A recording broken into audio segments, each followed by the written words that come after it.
The next morning, during breakfast, Shi Guang told Zisan about what happened last night. She mentioned that Boss Chun was a very good person. Yesterday, she brought milk custard for her, but because of carelessness, she accidentally said she went out with him. Therefore, Boss Chun had subtly reminded her to pay attention to public opinion in the company. After hearing it, Zisan immediately understood the situation, thinking that since Boss Chun had noticed, he didn't need to find excuses to hide it anymore. When Boss Chun and Wang Xian appeared, Zisan proactively announced that the two of them should head back first. He said he and Shi Guang planned to change their flight tickets, since he just found out she was afraid of flying. He wanted to take the train back with her. After that, Boss Chun and Wang Xian set off for the airport, saying goodbye to the two and hoping to see them at the company. Left alone, Shi Guang told Zisan that actually there was no need to switch to the train. Her mother said they would go to another region for the new year this year, so there was no rush to fly back. She wanted to take this opportunity to get used to it gradually, as a way of training herself. Therefore, she asked him if he was willing to travel around Guanjo with her for 2 days and 1 night. Zisan didn't hesitate and immediately agreed. Shi Guang smiled and pulled him along to buy phone cases. When Shi Guang was about to pay, Zisan stopped her, thinking that since she didn't let him pay for the phone, he must definitely take care of the case. Shi Guang smiled and thanked him. She curiously asked if he would use this case every day at work. Knowing that he would only use it while in Guanjo, Shi Guang breathed a sigh of relief.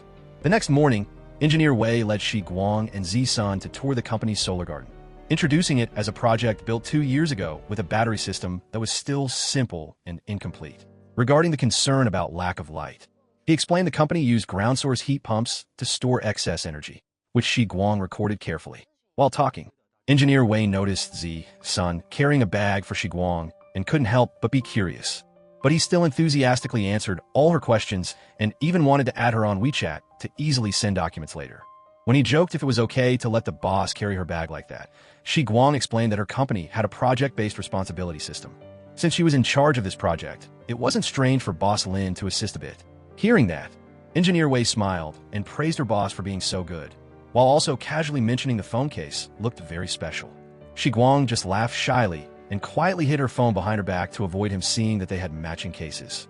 After the tour, Shi Guang and Zisan left. In the car, Zisan said that for anything related to energy storage, she could just ask the company's technical team directly. Shi Guang admitted she noticed some differences.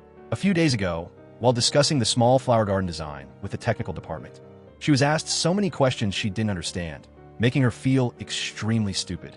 Because of that, she wanted to secretly learn more from the outside. Hearing that, Zisan said if she really wanted to learn, he could lend her books.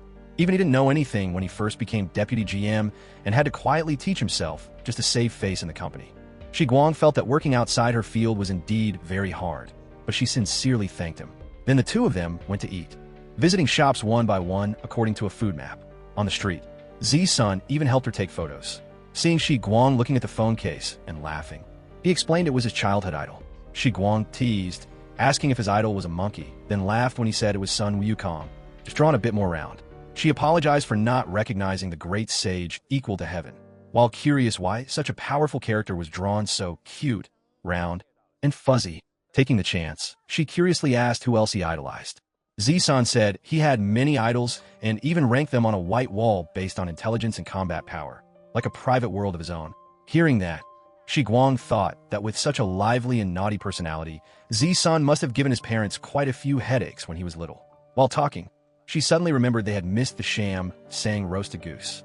Zisan saw there was still time and invited her to go right away. After eating their fill, both returned to the hotel. Zisan walked Shi Guang all the way to her room door, not forgetting to wish her sweet dreams. When the door closed, Shi Guang leaned against it, her heart still fluttering from the excitement. While brushing her teeth, she got a text from Zisan, saying that if she wanted to go to the airport around 12 o'clock, he could arrange a few small surprises in the morning. See you tomorrow.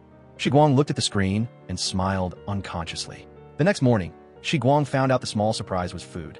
Zisan had woken up very early to buy all the delicious snacks they hadn't tried on the food map yet, so she could eat them on the plane to help calm her fear of flying. He even came up with a blind bag game, saying that whenever the plane hit turbulence, he would give her a random item. Sitting on the plane, Shi Guang thought to herself that this trip would surely be smooth. Just as the thought passed, the plane immediately shook, making her panic and grab Zisan's hand tightly. She quickly asked to pull something from the blind bag, and this time she got a chicken cake. After tasting a piece, she found the flavor was quite good, and her mood gradually calmed down. After a long flight, the two finally landed in Shanghai. Shi Guang remarked that the flight was very smooth today, and with plenty of leftovers. She was curious about how he planned to handle it. Zisun laughed and said he would obviously give it to her, as she has many close friends and shouldn't return from Guanjo empty-handed. Hearing that, Shi Guang suddenly mentioned that while walking through the big Buddha temple yesterday, she thought of something very important. So now she wanted to stop by paying in temple first. Zisun agreed right away, but when they got to the temple gate, Shi Guang told him to wait outside. Inside the temple, Shi Guang silently prayed, apologizing for her careless prayer last time. Having just realized its effectiveness, she hoped to cancel her old wish or change it to something else. She prayed that Zisun would always be safe and healthy and not disappear, while also hoping that everyone she loved would be safe and sound. As she walked out, Zisun asked if that wish included him, and Shi Guang said she had made a separate wish for him. Even though Zisun kept asking curiously, she lied and said she only wished the boss would give her a cool gift at the year-end party next week. Then she urged him to quickly go back to Suzhou. Zisun smiled and immediately booked a car. At Huaya Bank, Boss Song received news that Helio had fallen into a serious financial crisis. The project loan of over $100 million was overdue, forcing Remang Energy to take on the guarantee obligation. At the same time, the original documents and the foreign counter-guarantee bonds were forged by air, causing Remang's risk of a financial crisis to rise to a very high level. Boss Song sighed and said the company almost became the main story in the news. This lesson reminds everyone to be extremely careful, especially when working with foreign partners. Luckily, this time Zhuang Su reminded them in time. Otherwise, the consequences would have been truly unpredictable. Hearing that, Chris could only lower her head in silence, because she had almost caused a major disaster for the company. After the meeting ended, Chris proactively looked for Zhuang Su to apologize for the shortcomings in the Remang Energy project. Zhuang Su smiled and said, "I've read your investment research report, and the positive rating was basically correct. Besides, we are both teammates in the investment banking department, so there's no need to apologize to each other. Everyone makes mistakes, and if there's anyone to apologize to, it should only be the higher-ups." Chris was very grateful to hear that. Thanked Zhuang Su for helping her out of big trouble this time, and then invited the whole department to dinner to celebrate that everyone had just survived a disaster. During the meal, Kevin and the other colleagues took turns thanking Zhuang Su, because without him, the whole department probably wouldn't have had any hope of receiving a year-end bonus. As she realized Zhuang Su wasn't as boring as she imagined, but was actually quite funny, Chris gradually changed her view of him. Her initial reserve vanished, making Chris feel that today's meeting was truly the time when the two of them began to get to know each other properly. Zhuang Su accepted that kindness. Right after that, Zhuang Su got a call from Zhuang Fei asking, "When are you coming back?" He told him to go ahead and sleep first, as he would be back a bit late. Seeing this, the people around all secretly assumed Zhuang Su had a girlfriend. He took the initiative to clear things up, saying he was still single. The person who just called was just his younger brother visiting from Nanjing during winter break. Hearing that, Chris smiled slightly, her eyes showing she understood. A while later, Zhuang Su returned home drunk. Seeing this, Zhuang Fei advised him to control his drinking in the future. In a random moment, Zhuang Su looked at an old photo and, with a low and wandering voice, thought that if she had come to Shanghai with him from the start, would she have nagged him to come home early because she was worried about him being out late and drunk? Zhuang Fei mentioned that Yi Rong was also in Shanghai, but when he realized Zhuang Su's eyes always unconsciously stopped at Shi Guang, he suddenly understood who his brother truly cared about. The next morning at the office, Shi Guang had prepared all the documents. Seeing Zisun just finish a call, she immediately walked in to show him the files. She thanked him because, thanks to the gift he gave earlier, coordinating with the other departments had gone very smoothly. She also mentioned that the night before, she had invited the female colleagues she knew from the dorm for dinner. Since then, everyone had been actively helping whenever there was work, and she herself had learned quite a bit of experience. Zisun asked for Shi Guang's opinion on two options, and she leaned toward the building integrated photovoltaic system because of its look and energy efficiency. He analyzed that the company once pursued this direction and had an advantage thanks to real estate partners, but it was delayed due to sanctions. Although she valued the project, Shi Guang was still concerned about the budget and the unfavorable industry context. Zisun thought her caution was necessary, but improving the working environment and creating a visual image for partners brought long-term benefits, so he encouraged her to implement it and directly approve the budget. Seeing Zisun smile at that moment, Shi Guang suddenly felt he looked more striking than usual. Right then, Manager Wang walked in to report that Boss Ding and Boss Wu had arrived to start the meeting. Zisun then led Shi Guang to attend as well. In the meeting, Boss Wu mentioned that the shareholders' payment for the Stage 2 factory construction had still not been completed. Even though Zisun had coordinated it and the company temporarily solved the financial problem through other channels, Chung Yuan was a joint venture, and the Stage 2 construction plan had been passed with an absolute majority of votes. Now that the progress had entered a critical stage, Yuan Chung was still late in paying the investment capital. This was considered unacceptable. Hearing Boss Wu publicly criticize her father's company, Shi Guang froze, feeling both ashamed and worried. By evening, while Shi Guang was still working, she received a call from Jiang Rui, saying he was on break and planning to visit her in Suzhou. Shi Guang complained that she was so busy she couldn't even catch a break and told him not to come and bother her. She said she would spend New Year's Eve at home this year and then fly to Changbai Mountain together, so they would see each other in just a few days.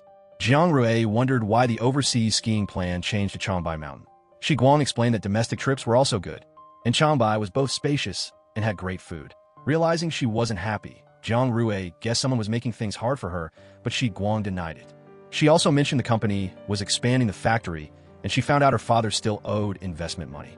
Jiang Rui advised her to let her father handle it, as long as he didn't owe staff wages, which made Shi Guang feel better, and they agreed to meet on New Year's Eve.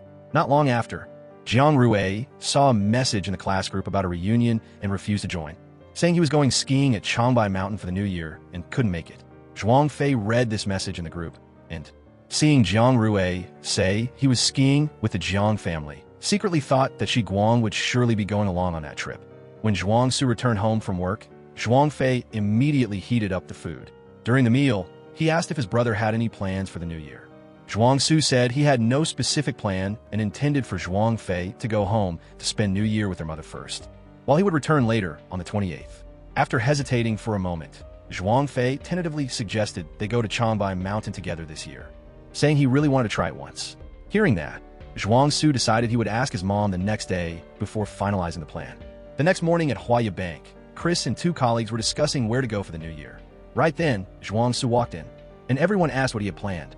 He said he promised to take his brother and mother to Changbai Mountain for the new year. Min thought Changbai wasn't inferior to France or Switzerland and suggested everyone go together. Zhuang Su happily agreed, saying he had booked a flight from Nanjing on the second day of the new year. Chris was excited and immediately wanted to book flights and a hotel. At the same time, the logistics team and Injia were at the hotel preparing for the company's year-end party. Aru was carrying 2 high stacks of goods, asking everyone to clear the way.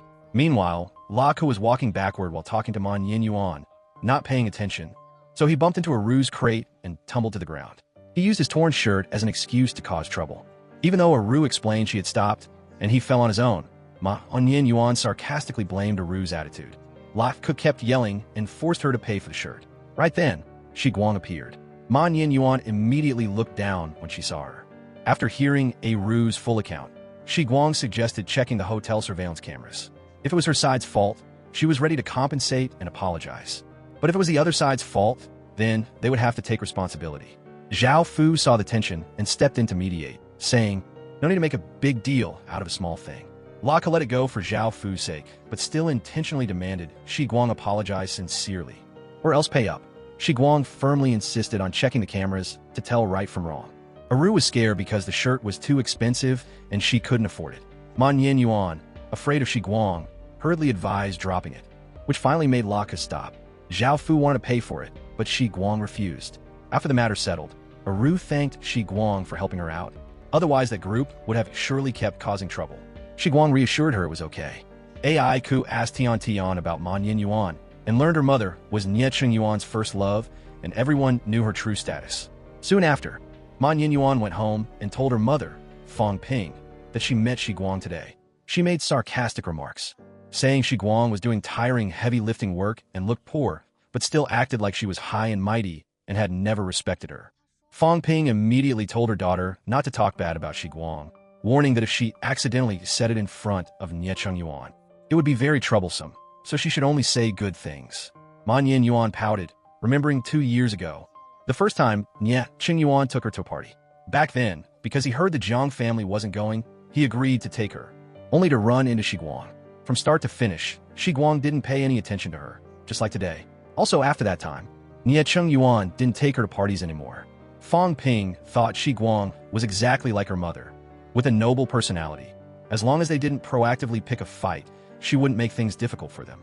In the evening, Shi Guang had dinner with Zisun and told him everything that had happened during the day. Zisun judged that the way she handled it was very good. Shi Guang admitted that she wasn't afraid of paying for the damages, so she had to clearly tell right from wrong. If it were truly her fault, she was ready to take responsibility and apologize, but she absolutely wouldn't accept being falsely accused. However, she also realized that she was only confident because she could afford the consequences. But for Aru, this incident was too risky. Looking back, she felt she shouldn't have been so stubborn about checking the cameras and was reflecting on the right way to act. Zisun thought the other side was just using their position to bully people. He noted that Shi Guang had enough strength to face the pressure, yet knew how to put herself in others' shoes and stop at the right time. So handling it that way was very good, and even something to be proud of. Hearing that, Shi Guang felt a bit smug, but she immediately stopped Zisun from praising her more, fearing he would use it as an excuse to dump a bunch of work on her. Zisun couldn't help but laugh.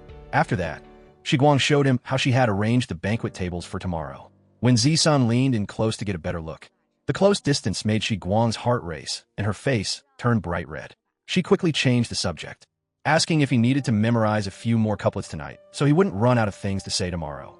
Zisun thought memorizing was too much effort and said he had already prepared some cheat sheets. Looking at that stack of notes, Shi Guang couldn't help but laugh. The next morning, at the year-end party, everyone gathered around to watch Ba Zhang and Zisun do calligraphy. Zisun showed off his excellent calligraphy skills, and everyone kept praising him. He announced that he and Ba Zhang would be writing all afternoon and wouldn't be joining the evening activities, which created a lively atmosphere of laughter and talk. Jia also reminded everyone to register for their cards and get a number for a chance to win a prize. Hearing that, Yuhua felt it was a pity. She thought it would have been easier if she had just asked the boss for a piece of calligraphy beforehand. Seeing Shi Guang standing to the side with a smirk, Jia teased her curiously, suspecting she had secretly asked Zisun to write one for her earlier.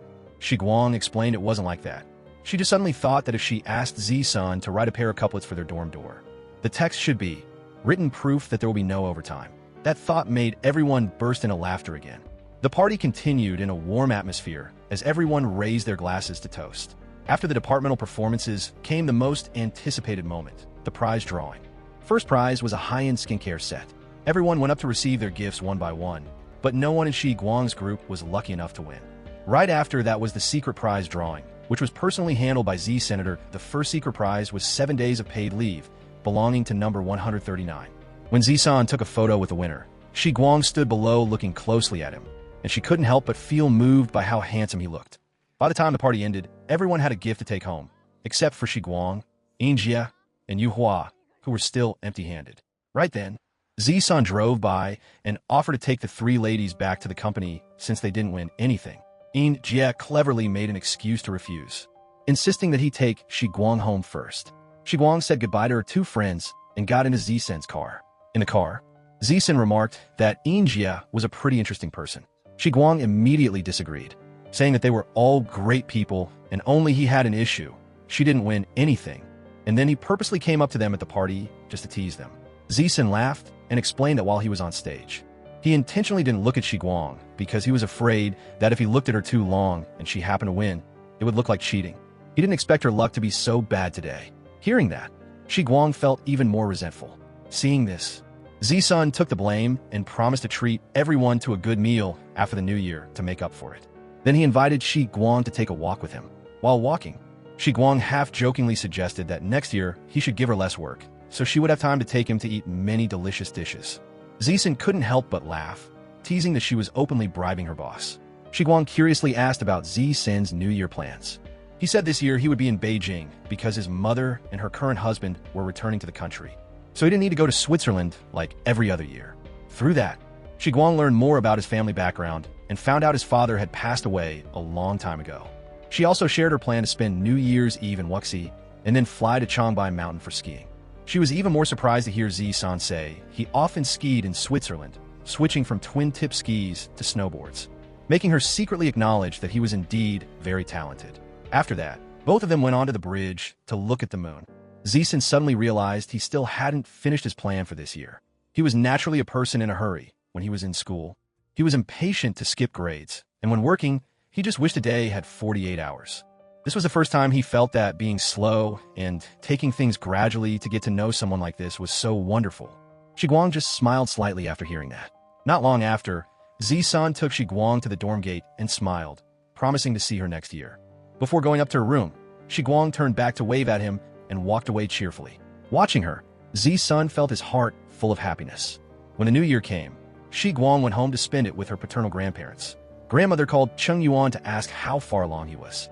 On the phone, there was noise in the background, and she immediately guessed her son was at the Qian family's house. Fongping got angry and immediately demanded Chung Yuan come home right away, or else not come at all. Shi Guang couldn't help but feel annoyed with her father too. The grandparents told Shi Guang to just eat first without waiting for him, while clearly showing their dissatisfaction with Mr. Qian. Grandfather mentioned how he had advised Shi Guang's father many times not to trust this man because he wasn't good, but her father was stubborn and wouldn't listen. Grandmother added that Mr. Qian used to steal and once even took wood from the family, so when Shi Guang's father loved Qian Fongping, they strongly opposed it. Hearing that, Shi Guang was both curious and amused, saying she wanted to hear more stories like that in the future, which made the grandparents laugh along. But that joy quickly faded when Chung Yuan appeared. As soon as he entered the house, he explained that on the way back he was held up by someone for a chat. Since they were neighbors, it wasn't easy to refuse, and he hoped his mother wouldn't be angry. His mother just coldly told him to sit down and eat and stop talking. During the meal, Chung Yuan asked his father a few things, and then turned to tell Shi Guang that he was very glad she was willing to start from a low position to gain experience. However, he said the grassroots environment was far different from the management level, so she should return soon so he could arrange a position in the company for her. He also mentioned she was at the age where she should think about her lifelong partner. Shi Guang just listened quietly without saying a word. Chung Yuan was dissatisfied to learn that Shi Guang and her mother were going to Changbai Mountain for the new year, thinking his daughter was missing important occasions back-to-back. Shi Guang's grandmother spoke up to defend her, emphasizing that traveling wasn't safe and blaming him for not thinking of his daughter. Chung Yuan had to stay silent. When Shi Guang said Jiang Rui would come to pick her up, grandmother was happy because she hadn't seen him in a long time. When Jiang Rui appeared, Shi Guang's grandparents were both excited and didn't forget to tell the two of them to drive carefully on the road. In the car, Jiang Rui wondered why he didn't see Uncle Chung Yuan just now. Shi Guang gently thought to herself that since he used to call him his former uncle-in-law, maybe he didn't want to see him. Her father wasn't like that before. Compared to that, her grandparents, even though they were wealthy, still went to the fields to grow vegetables and played mahjong for only 1 yuan. And her mother had never changed that simple lifestyle. Jiang Rui told her not to think about sad things and to just be happy during the new year to get good luck. Shi Guang smiled and nodded. During the new year, Shi Guang stayed at her uncle Jiang Ping's house with her mother, and the atmosphere was very warm and happy. On New Year's Eve, Zisan sent her a New Year's greeting. Shi Guang smiled and replied, watching her mother, uncle, and aunt laughing and chatting. She thought that things like this were already good and happy enough for her. Elsewhere, Wei AI noticed that Zisan was waiting for the exact right moment to wish someone a happy new year. So she asked when he would finally bring that person home to meet her. Zisan just cleverly reassured her that with the current progress, Mrs. Sheng didn't need to step in yet. Then Wei AI discussed the spring trip plan with her husband and son.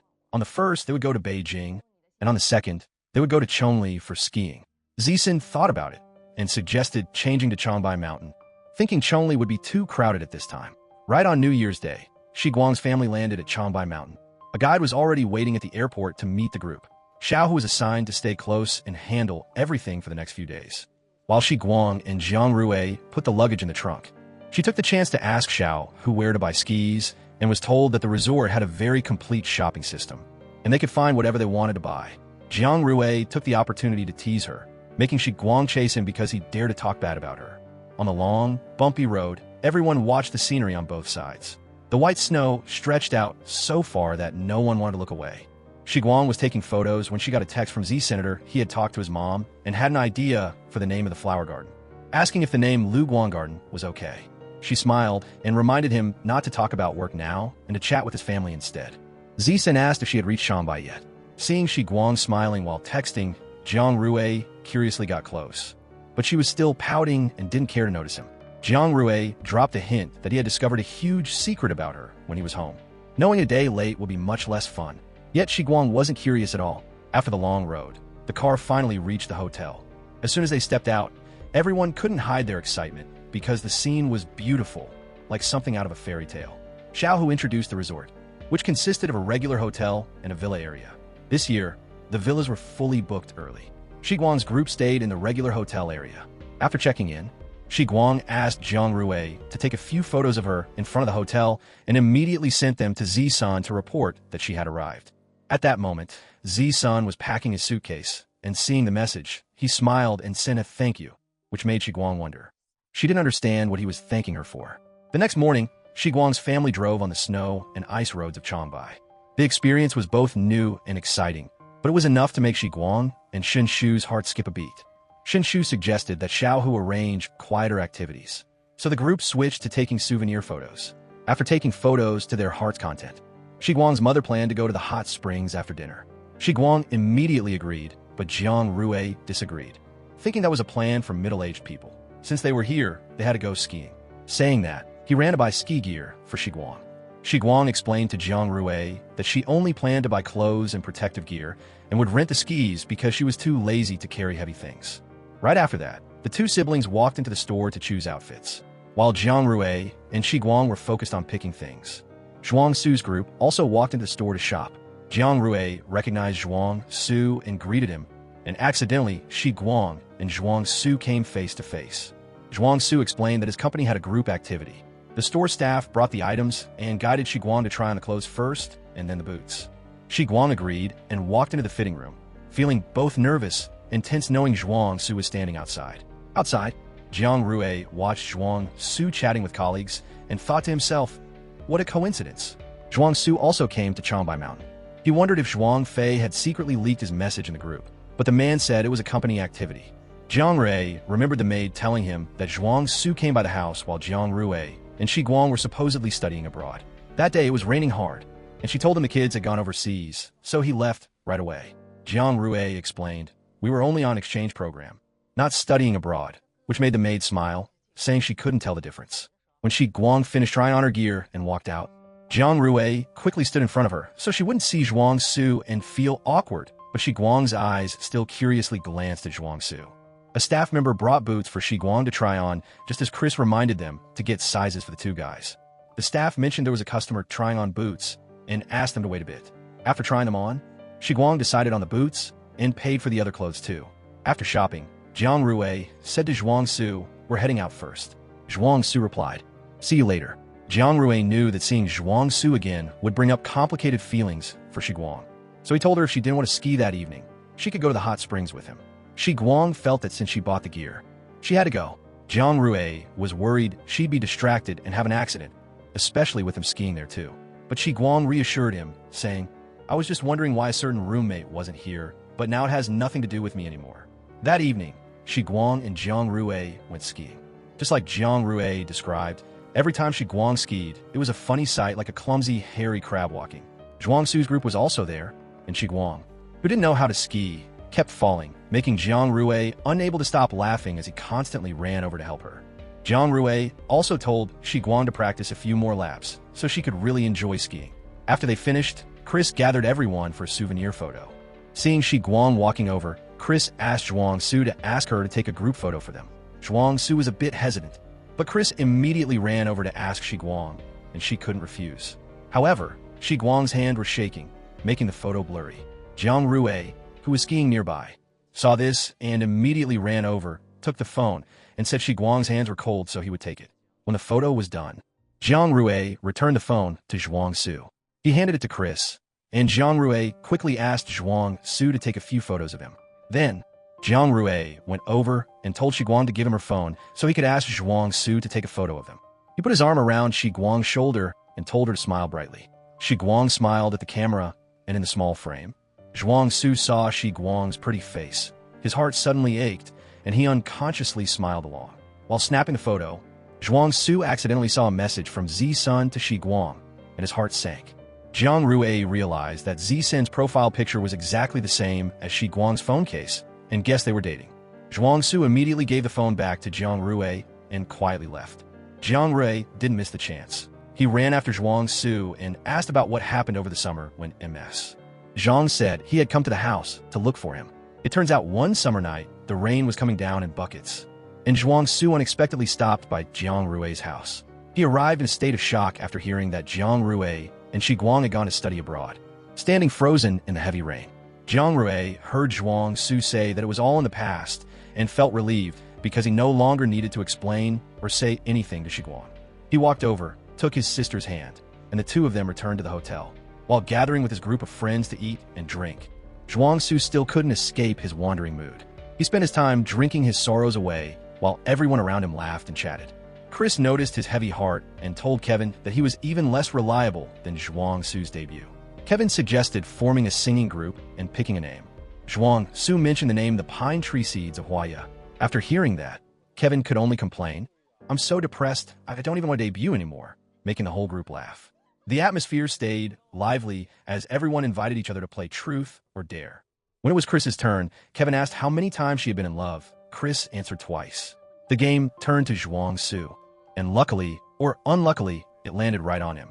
Chris curiously asked Zhuang Su about his love life, and he replied that he had never been in love even once, which left everyone stunned. It was truly rare for a handsome, grown man like him to have never experienced love. The next spin landed on Zhuang Su again. Chris asked if he liked anyone right now, but Zhuang Su chose to punish himself with a glass of wine instead of answering. When the game ended, Zhuang Su stepped outside and stood alone in the open space, his breath blending with the cold wind and his mind full of troubled thoughts. In that moment, he happened to see Shi Guang happily laughing and talking with Jiang Rui.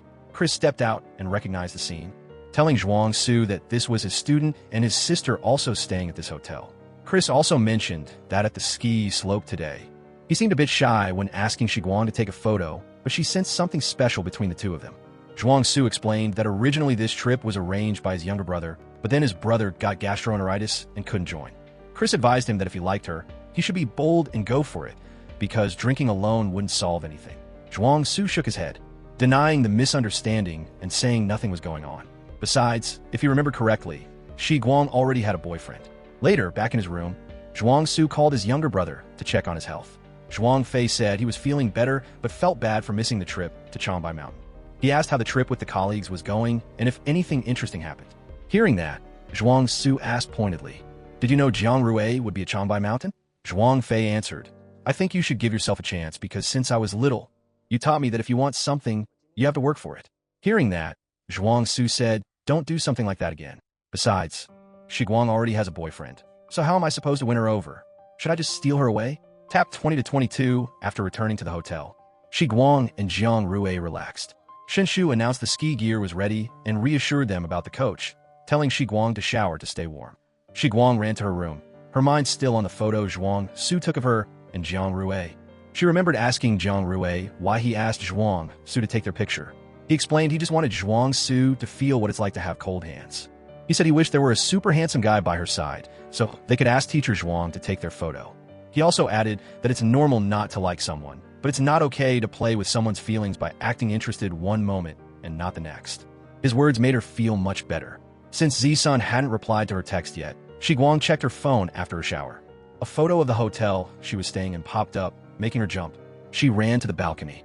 Zisun was standing right there. Shi Guang quickly put on warm clothes and ran down. She was surprised and happy that he came to find her. Seeing him, she couldn't stop smiling. Zisun gave her a little snowman and told her he had followed her all the way from Jiangnan to Shanghai Mountain. He said thanks to her sending the location. He didn't have to struggle to find her, which finally explained why he thanked her yesterday. Jiang Rui walked out and wondered why someone was looking for Shi Guang at midnight. She quickly said, "This is just a coach here for an interview." Hearing that, Zisun laughed and introduced himself as the ski coach. Jiang Rui was curious when he saw Shi Guang holding the little snowman. Zisun explained it was his own special service to get on the client's good side. He told Shi Guang he would pick everyone up for skiing tomorrow and asked what time to head out. Shi Guang thought to herself that she was only joking with Jiang Rui, but Zisun actually went along with it, so she agreed to 9 a.m. Zisun smiled and left. Wei AI saw Zisun return and asked where he went. He just said he found a temporary part-time job teaching skiing and hadn't met the students' parents yet, so tomorrow he'd just appear as a coach. Wei AI thought to herself that her son had a plan for coming to Shanghai Mountain for a long time. She just didn't want to call him out, but she didn't expect him to be so clumsy about it. Zisun just smiled. The next morning, Shi Guang finished getting dressed. She went to the balcony and saw Zisun was already there, so she ran down immediately. He saw the little snowman on the balcony railing and smiled. When Shi Guang went down with her mother, Seeing Z-Sun, there made her think her brain must have short-circuited yesterday to let her mother meet him like this. Xiao announced they would go skiing today, and those with no experience would practice at the beginner's area first. A one-on-two coach would be safer. Jang Yin wondered when they had found a coach. Shi Guang quickly said she found him online. In the car, Shen Shu looked at Shi Guang, then at Z-Sun, and whispered to Shi Guang, asking how she found such a handsome coach. Her aunt even told Shi Guang to give her Z-Sun's WeChat. Shi Guang didn't know what to do, so she whispered back that her husband was watching her.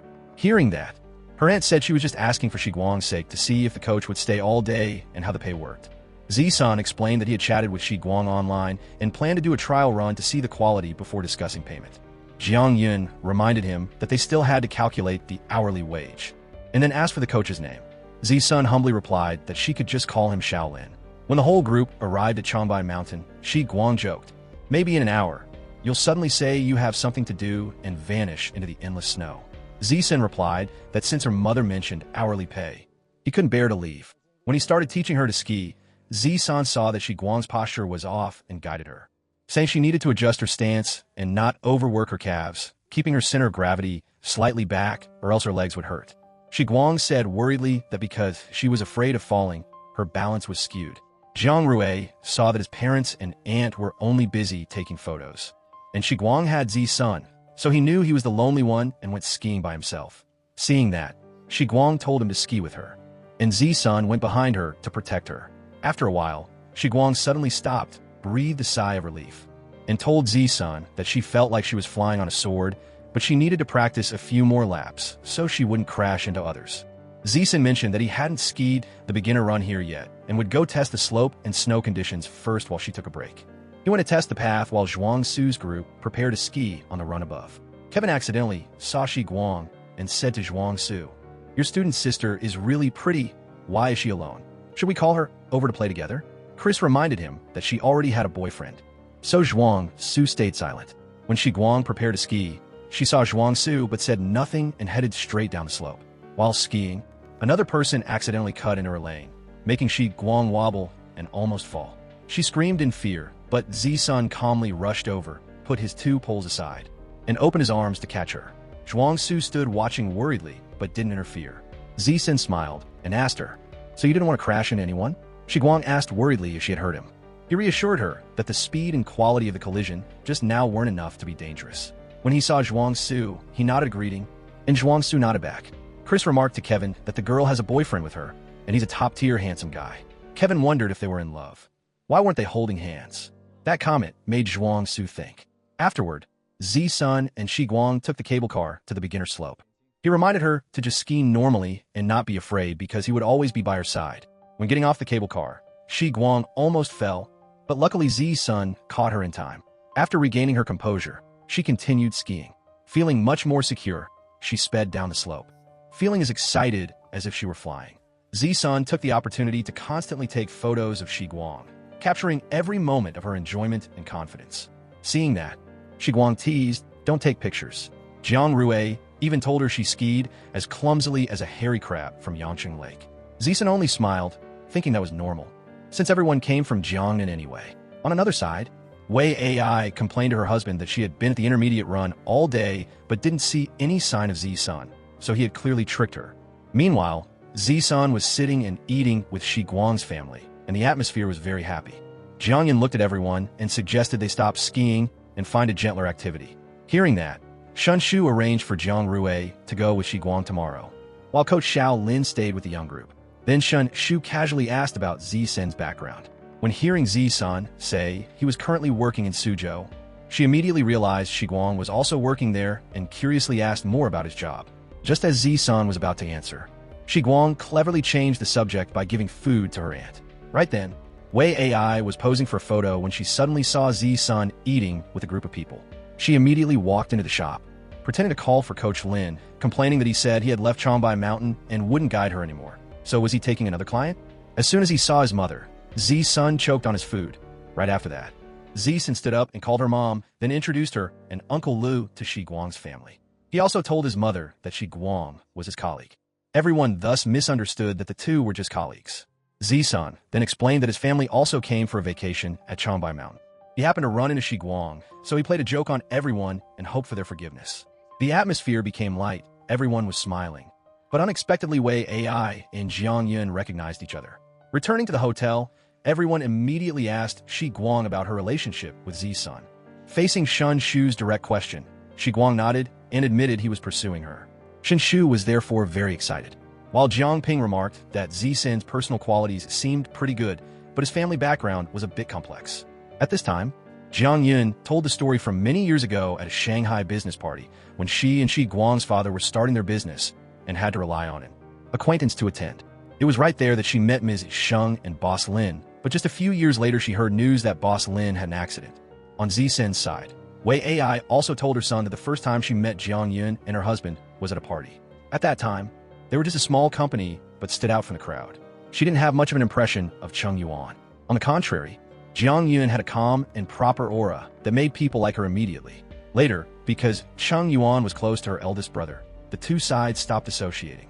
I didn't expect such a coincidence after all these years. She said she liked Shi Guang at first sight and told her son to seize the chance. When she learned Shi Guang's parents were divorced, Wei AI sighed, thinking that sharing hard times is easy, but sharing wealth is the hard part. She said she and Uncle Lu skied on the intermediate slope today to create a chance meeting with him, but she didn't run into him.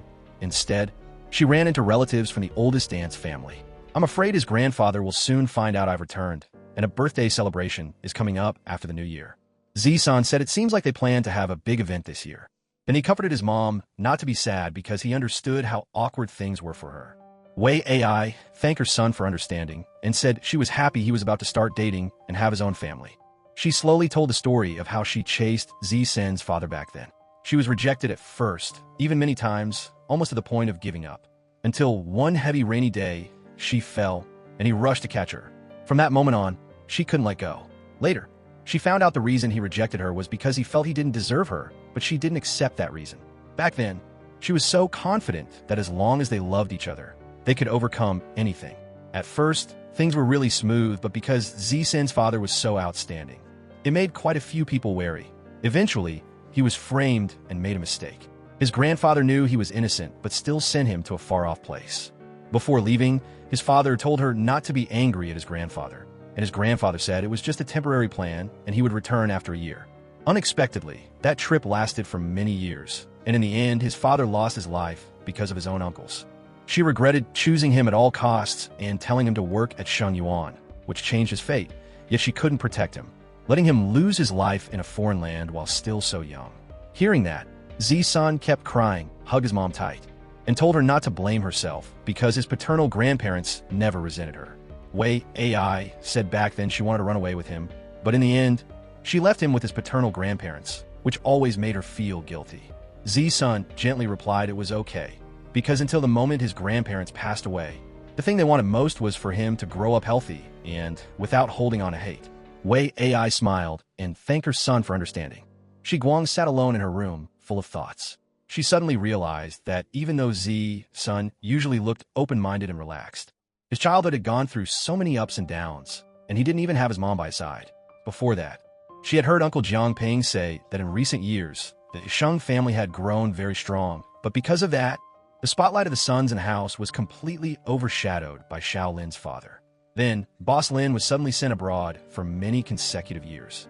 Not long after, that country had a coup, and unfortunately, he was injured and didn't get medical help in time, so he passed away. Jang Yin thought that maybe because Wei AI believed that event was related to her own father, she left China after her husband died, while Shaolin stayed with his paternal grandparents. Thinking about that, Shi Guang thought for a bit and then texted Zisun teasingly that even before waiting for payment, his identity was exposed, so he shouldn't expect a salary anymore. Zisun smiled and replied, saying if he hadn't honestly confessed back then, he was afraid her mother would take points away from him. Shi Guang immediately shot back, asking if he had just ignored his teammate's life or death. Zisun texted back that nobody had warned him about the coach role either. Hearing that, Shi Guang realized he had a point and wondered when she had stopped trying to win arguments with him. Then Zisun took the lead and asked for a chance to make up for his mistakes. Shi Guang invited him to go feed the deer with her. Right after that, she snuck out of her room, remembering to bring a bag of toys. She trotted out and gave the basket of deer food to Zisun. They were about to feed them when the deer keeper said it was time to take them back. However, the deer still approached them on their own. so Zisan asked for permission to feed them a little more. Once allowed, Shi Guang and Zisan took turns feeding the deer, feeling both excited and new to the experience. A while later, the keeper had to lead the herd away. Zisan watched them leave and asked what they should do next now that the deer had run off. Shi Guang pulled out 2 fireworks and suggested they light them. In the sub-zero weather, they stood side by side, happily watching the bright fireworks light up against the white snow. With the last firework, Shi Guang said that once it was lit, it would count as his pay for today, so he shouldn't say she owed him later. Zisan teased, "Is that the price for fireworks in the sky?" Shi Guang argued that the fireworks weren't expensive, but the fact that she was braving the minus 20-degree cold to play with him was the real point. Zisan happily admitted she was right and took the last firework, saying he wanted to keep it as a souvenir. On the way back to the hotel, Shi Guang got a text from Jiang Rui, teasing that she had snuck out again to find someone. Jiang Rui immediately complained, saying he hadn't even settled the score for her taking his fireworks, and this morning she had tricked him and then went out to play without him. He even declared that tomorrow he would definitely challenge that boss of hers. Shi Guang forwarded the message to Zisan. He asked her to ask Jiang Rui what he wanted to challenge him to. Jiang Rui sent a voice message declaring a speed race and invited him to meet on the advanced run tomorrow. Zisan immediately accepted. When Shi Guang was about to go in her room, Zisan appeared and gave her a mini snowman that he had made himself that morning.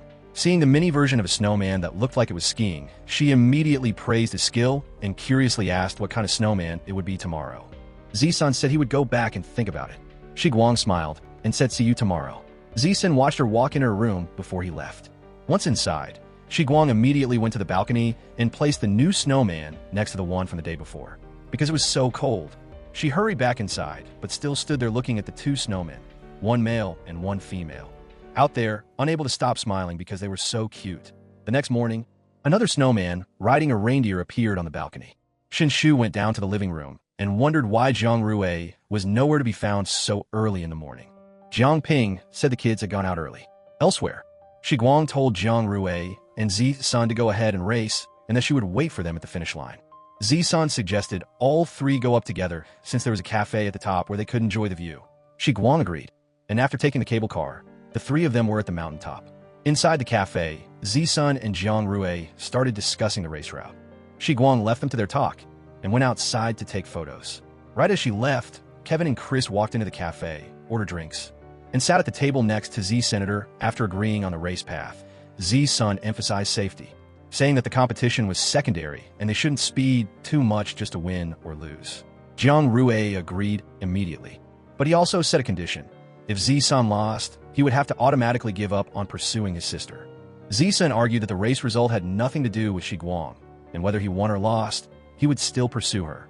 Hearing that, Jiang Rui acted as if he had never mentioned the condition, afraid that if Shi Guang found out, he would get a beating. They both laughed. Jiang Rui noticed Zisan's snowboard, recognizing the special patterns and the signature on it. Zisan explained that it was a custom-made item from his mother and said if he liked it, he could help him order one. Jiang Rui frankly refused, saying that unless Zisan became his sister's official boyfriend, he wouldn't accept any gifts. Chris heard the story and grew suspicious about Shi Guang and Zisan's relationship, while Kevin smugly thought he had guessed correctly. When they reached the Sente Challenge run, Shi Guang reminded Zisan and Jiang Rui to put safety first. Right after that, she excitedly declared that the first Shi Guang Cup at Changbai Mountain had officially begun. The 2 immediately charged down the snow-covered slope side by side. The gap between Zisan and Jiang Rui was always very close, almost neck and neck, as both were determined to win to show off in front of Shi Guang. At the same time, Shi Guang sat on the cable car, recording every move of the 2. Zisan's calm and steady style, while skiing brought out the elegant and mature look of a grown man. Jiang Rui was younger. Every turn showed off his personality and a bit of his own playful side. Looking down from above, Shi Guang couldn't help but be impressed by the scene. The race ended, and Shi Guang ran over to ask for the result. Zisan said the win was by a hair. She clapped in praise and showed them the video she just recorded. Then she told Jiang Rui and Zisan to go ahead to the advanced run while she took her board to the beginner run to practice, and they would meet up for lunch. Zisan suggested that he and Shi Guang practice separately tomorrow, but today they should still ski together. And in the afternoon, he would lead her to the intermediate run. Shi Guang happily agreed. Seeing this, Jiang Rui pulled her to a corner and advised her that dating this time should involve some tactics and she shouldn't be too honest. He added that he had already put in a good word for her while waiting for the cable car, and was reminding her now so she wouldn't say the wrong thing. Shi Guang didn't want to say much, so she immediately knocked him on the head and went back to hang out with Zi's senator sitting on the cable car. Zi-san asked Shi Guang if he should have let Jiang Rui win a bit in the race this morning. She denied it right away. Zi-san smiled and said that he didn't usually have a strong desire to win at games like this. But since it was the Shi Guang Cup, he definitely couldn't go easy. Shi Guang just smiled back. Elsewhere, Jang Yin and Wei Ai sat sipping tea and chatting. Wei Ai said her son had never been in love. Since he was little, he only knew how to study and work. And maybe because he was used to living alone, he had that kind of personality. Jiang Yin thought Shaolin was excellent and had a good temper, and they should let the kid's business develop on its own without the adults interfering. Hearing this, Wei Ai was very excited because Shaolin had been recognized by Shi Guang's mother. She also shared that a few years ago, she went to Switzerland to teach at a university and then married her current husband. Jiang Yin said that she had divorced Shi Guang's father a few years ago, received half the assets, and kept some shares, but no longer took part in the company's business operations. Currently, she lived freely and comfortably, only investing a little bit to have some pocket money. After hearing that, Wei Ai remarked that back then she always thought Jiang Yin had more talent and business sharpness than her ex-husband. That evening, while Shi Guang was learning how to ski online, her mother returned to the room. Jiang Yin said she spent a long time drinking tea and talking with Shaolin's mother in the afternoon, so they just had dinner together. Then she asked her daughter what she was doing. Shi Guang smiled and said she was just watching ski tutorials, taking the chance. She asked her mother for her opinion on the company expanding the factory area. There was a piece of land with an undecided purpose, so she suggested building a solar flower garden. After discussing it with the departments, she wanted to implement building integrated photovoltaics to save energy and look good. But the technology is complex and the budget is higher, so she hoped her mother would show her how to save costs without lowering standards. Even though Zi-san promised to support her with everything he had, she still wanted to save every penny possible. Jiang Yin realized her daughter had truly grown up, so she analyzed that the solar garden might look simple, but it actually required a lot of resources. Solving financial issues, ultimately, is just about increasing revenue and decreasing costs. Regarding increasing revenue, she could consider putting the garden into some business service activities.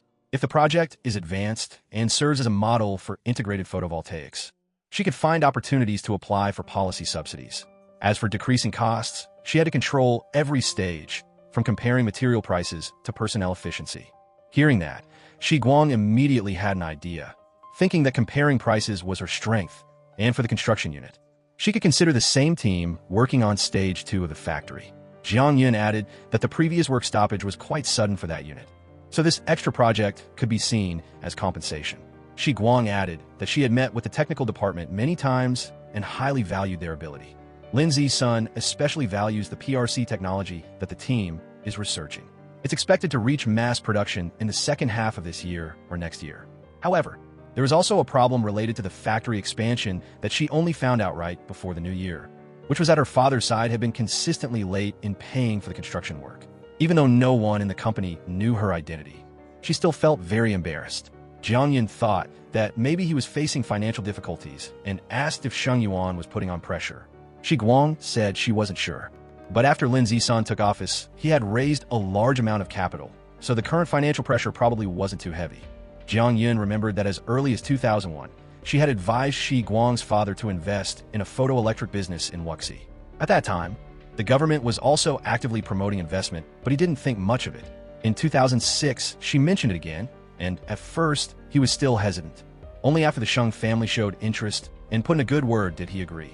It was just a shame he missed the first boom of the photoelectric industry.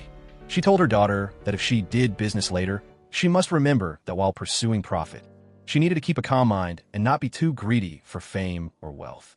Shi Guang quietly took her mother's words to heart.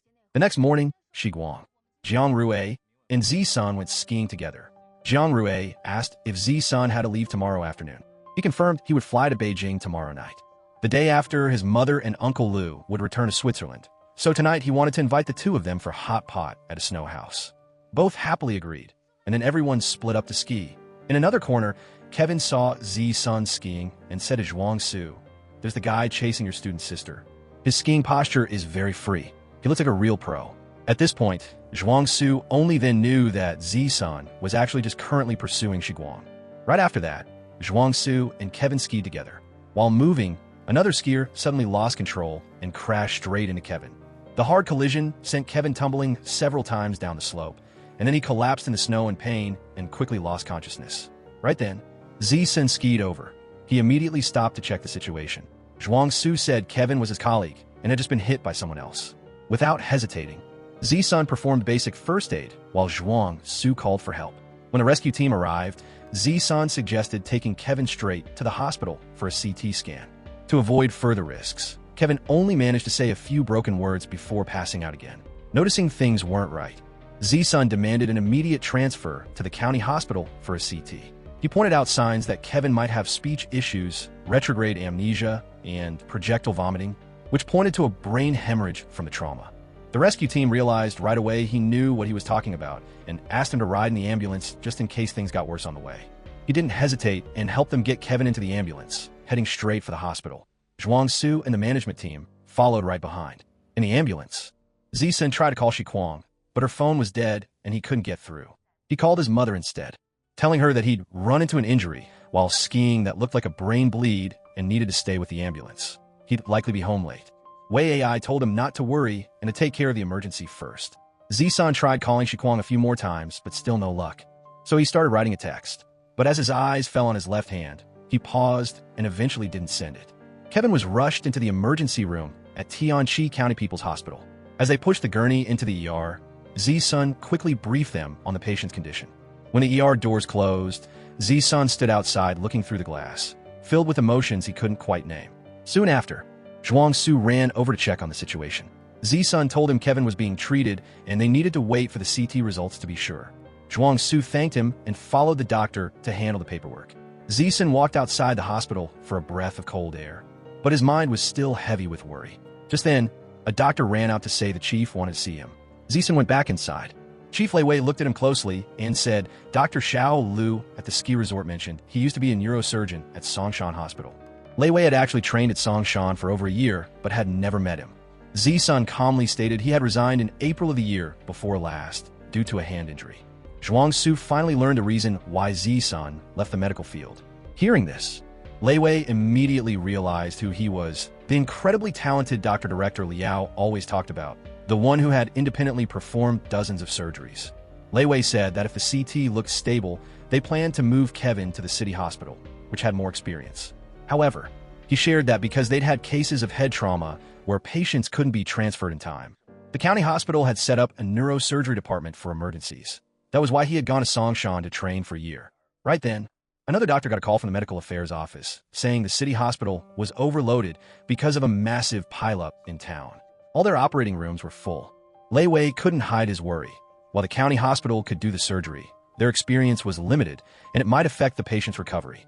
When the CT scan came back, Zisun saw it and knew right away that the bleeding was over 70 milliliters. There was no time to move him to another hospital. They had to operate immediately. Lei Wei right away told the nurses to start the emergency paperwork.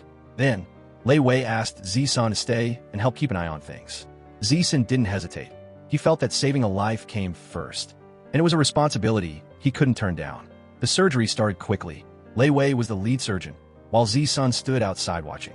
Once an excellent doctor, Zisun's hands used to save people and bring hope in life or death moments. To him, those hands weren't just for work. They were his pride, his dream, and his worth. But when his hands stopped following his will because of the injury, it felt like everything was taken away in an instant. Standing outside the operating room, watching the doctors fight for a life, he felt like he was pushed out of the world where he belonged. He wanted to go in, but couldn't. He wanted to help, but was helpless. That feeling made Zisun very uncomfortable. Outside, Zhuang Su was also very worried. A while later, Chris's group ran to the hospital to check on Kevin. Zhuang Su told them Kevin had a brain bleed from the injury and was in surgery. The person who caused the accident had paid the deposit and went to buy food. Meanwhile, at Changbai Mountain, Shi Guang had just finished a long ski run and stopped to rest. When she pulled out her phone, she realized it had died because the temperature was so low. Seeing that, she decided to ski a bit more and head back in the evening. By evening, Shi Guang took a slow walk around town and bought some small toys. While doing that, she asked a shop worker to help charge her phone. After a while, it had a decent amount of battery. Just as she was about to leave, she ran into Jiang Rue. The two of them stopped at a drink shop to wait for Z Senator, but even after waiting a long time, he didn't show up. Shi Guang started texting to ask where he was. Since the messages weren't answered, she called right away, but no one picked up. That made Shi Guang even more uneasy because Z-san was never someone who ignored her calls. Right then, she heard news that there had been a serious accident on the advanced run today, and the ambulance had taken the victim straight to the county hospital. Worried, Shi Guang rushed to the medical room to ask. She was told that a patient suspected of having a brain bleed had been taken by ambulance straight to Tianqi County People's Hospital. According to the nurse's description, it was a tall person wearing black ski gear, and the snowboard was left here. Shi Guang's eyes immediately landed on that snowboard, and she panicked, realizing it was Z-san's. Shi Guang and Jiang Rue rushed to catch a taxi to the county hospital. In the car, Shi Guang kept calling Z-san, but there was still no signal. She was so scared that her heart felt like it was going to jump out her chest.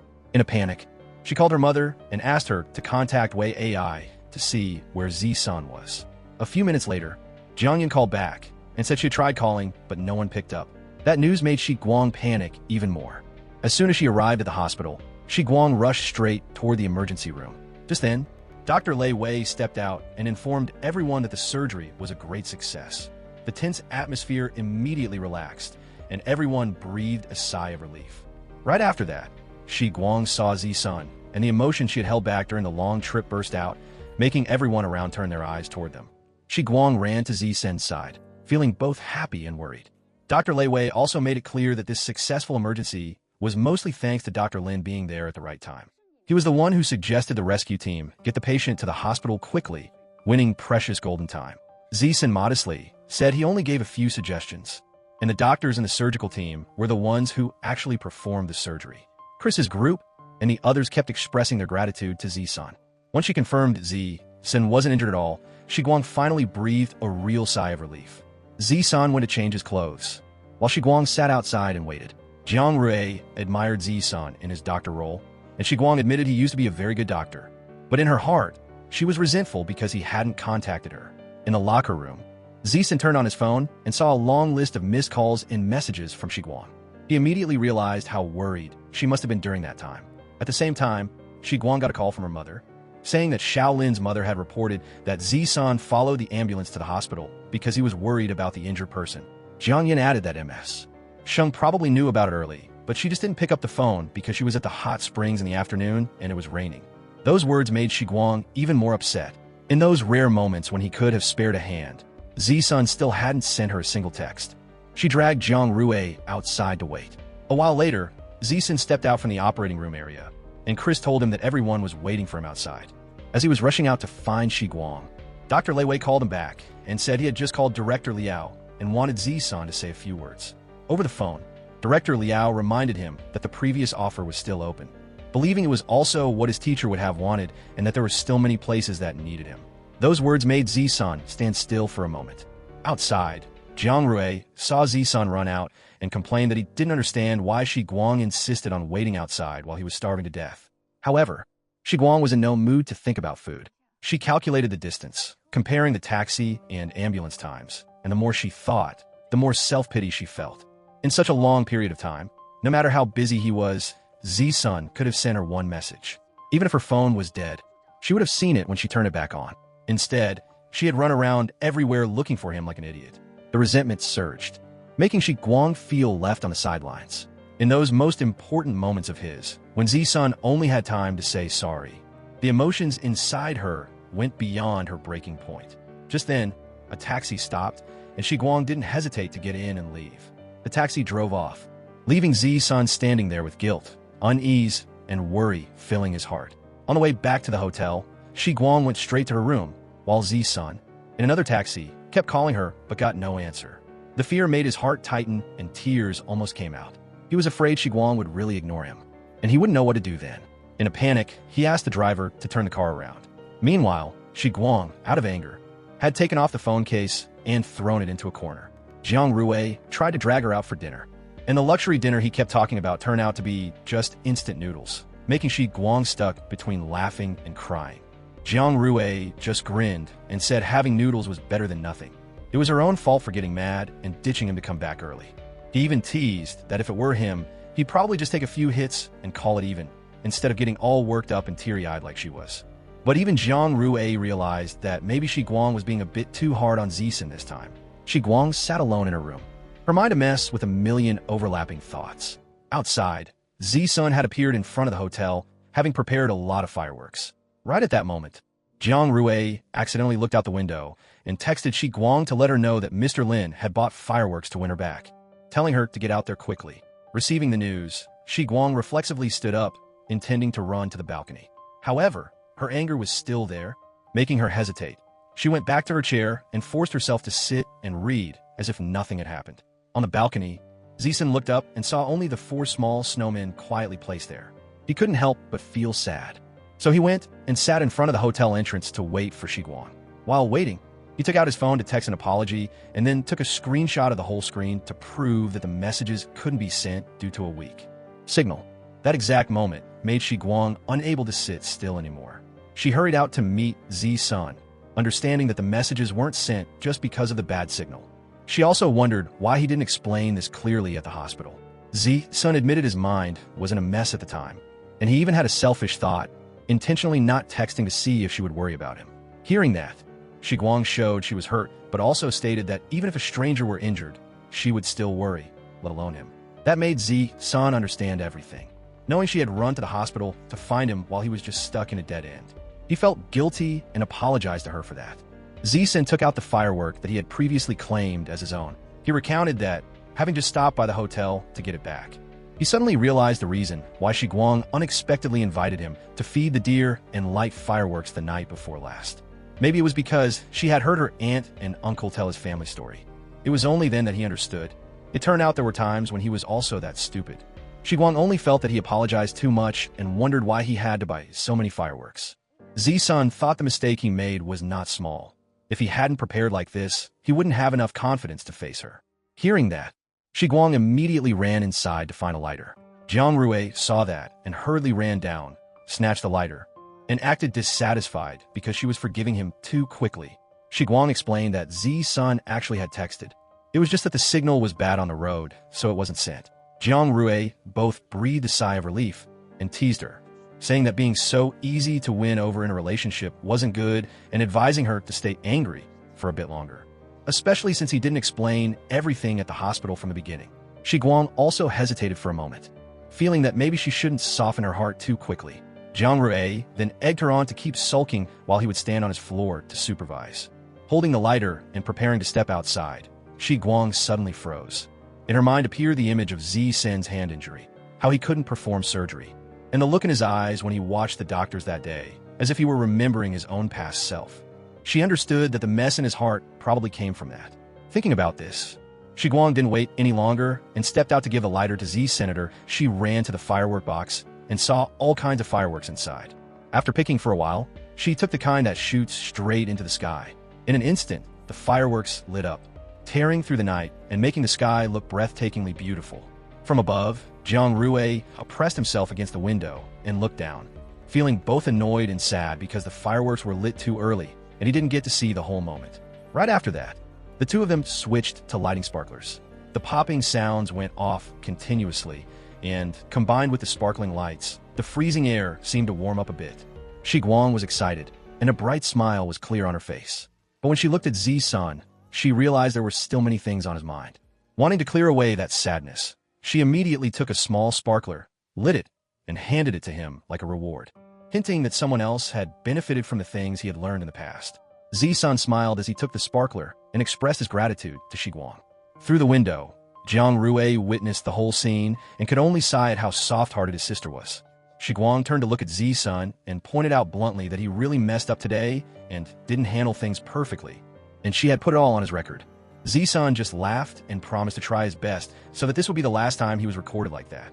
Hearing that, Shi Guang laughed along. Right after that, Zisun ran to call Jiang Rui down for hot pot. As soon as he heard about food, Jiang Rui happily ran down immediately. A while later, Zisun returned to the hotel and, as soon as he walked in, gave his mother a big hug. For the first time in a long time, he opened up about the deep struggles in his heart, about the unfortunate accident in the past, and about how he had tried to convince himself to let go.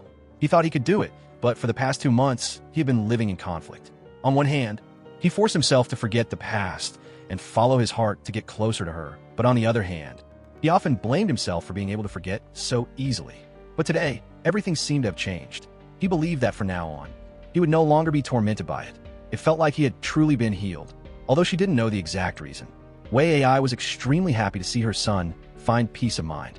After that, Z-Sun went back to his room and immediately called Jia Qi, asking where he was and if it was a good time to talk. When he found out Jia Qi was traveling at the beach abroad with friends, Z-Sun just told him to let him know when he got back to the country because he had something to ask. Elsewhere, Chris's group was stuck in a heavy atmosphere. Kevin was still in the intensive care unit, and no one was in the mood to travel or go sightseeing anymore. Moreover, Kevin's parents were currently out of the country. Zhuang Su took the initiative and suggested that everyone should return to Shanghai the next day as originally planned, saying there was no need for a big crowd to stay behind. He would stay to take care of Kevin and had already informed the family in Basong, waiting until Kevin's parents arrived before deciding what to do next. Having too many people waiting around the intensive care unit wouldn't help anyway, and the company couldn't suddenly be missing too many staff members. Plus, he was already used to taking care of patients. Hearing this, everyone agreed. Right after that, Zhuang Su went back to the hotel to help Chris and Mia pack their luggage. As she watched him walk away, Chris couldn't hide the stirrings in her heart. She realized her feelings for Zhuang Su had changed. Before, she just liked his looks and talent, but from this moment on, she clearly felt his rare kindness and sense of responsibility. Back in his room, as Zhuang Su continued packing, he suddenly collapsed and was lost in a swirl of deep thoughts. His eyes kept turning toward the villa area that Shi Guang had rented. It seemed that all his worries and troubles right now centered around her. A thought flashed in his mind, and Zhuang Su immediately grabbed his clothes and went down to the lobby to borrow an umbrella from the hotel staff. He walked alone with heavy steps and stopped in front of Shi Guang's villa. Memories came rushing back one after another. The moment he accidentally ran into her at the ski shop, her bright smile when looking into the camera lens, or the image from years ago of her standing beside him with eyes full of anticipation as she watched him cook. All those images remained deeply etched in Zhuang Su's mind, even now. His eyes turned red as he looked at the house in front of him, gathering all his courage. He moved closer, looking toward the room where Shi Guang was staying. He took out his phone and typed a message asking about her relationship with Z-San, but in the end, he didn't dare to send it. He asked himself what right he had to ask that. Tears silently fell as he could only softly whisper Shi Guang's name in his throat, not having enough courage to call out loud. The next morning, Z-San's family and Shi Guang's family got in a car together to go see the snow. When their eyes met, both Z-San and Shi Guang unconsciously smiled. At the peak of Shanghai Mountain, the two families took a souvenir photo together. Shi Guang and Z-San went together to buy the famous hot spring boiled eggs of the region. During that time, Shinshu turned to tell her husband and son that Z-San was indeed very suitable and a perfect match for Shi Guang. When Shi Guang ran back to give the eggs to Z-San's parents, Wei Ai happily accepted them, thanked her, and proactively suggested they exchange contact information. Shi Guang immediately agreed.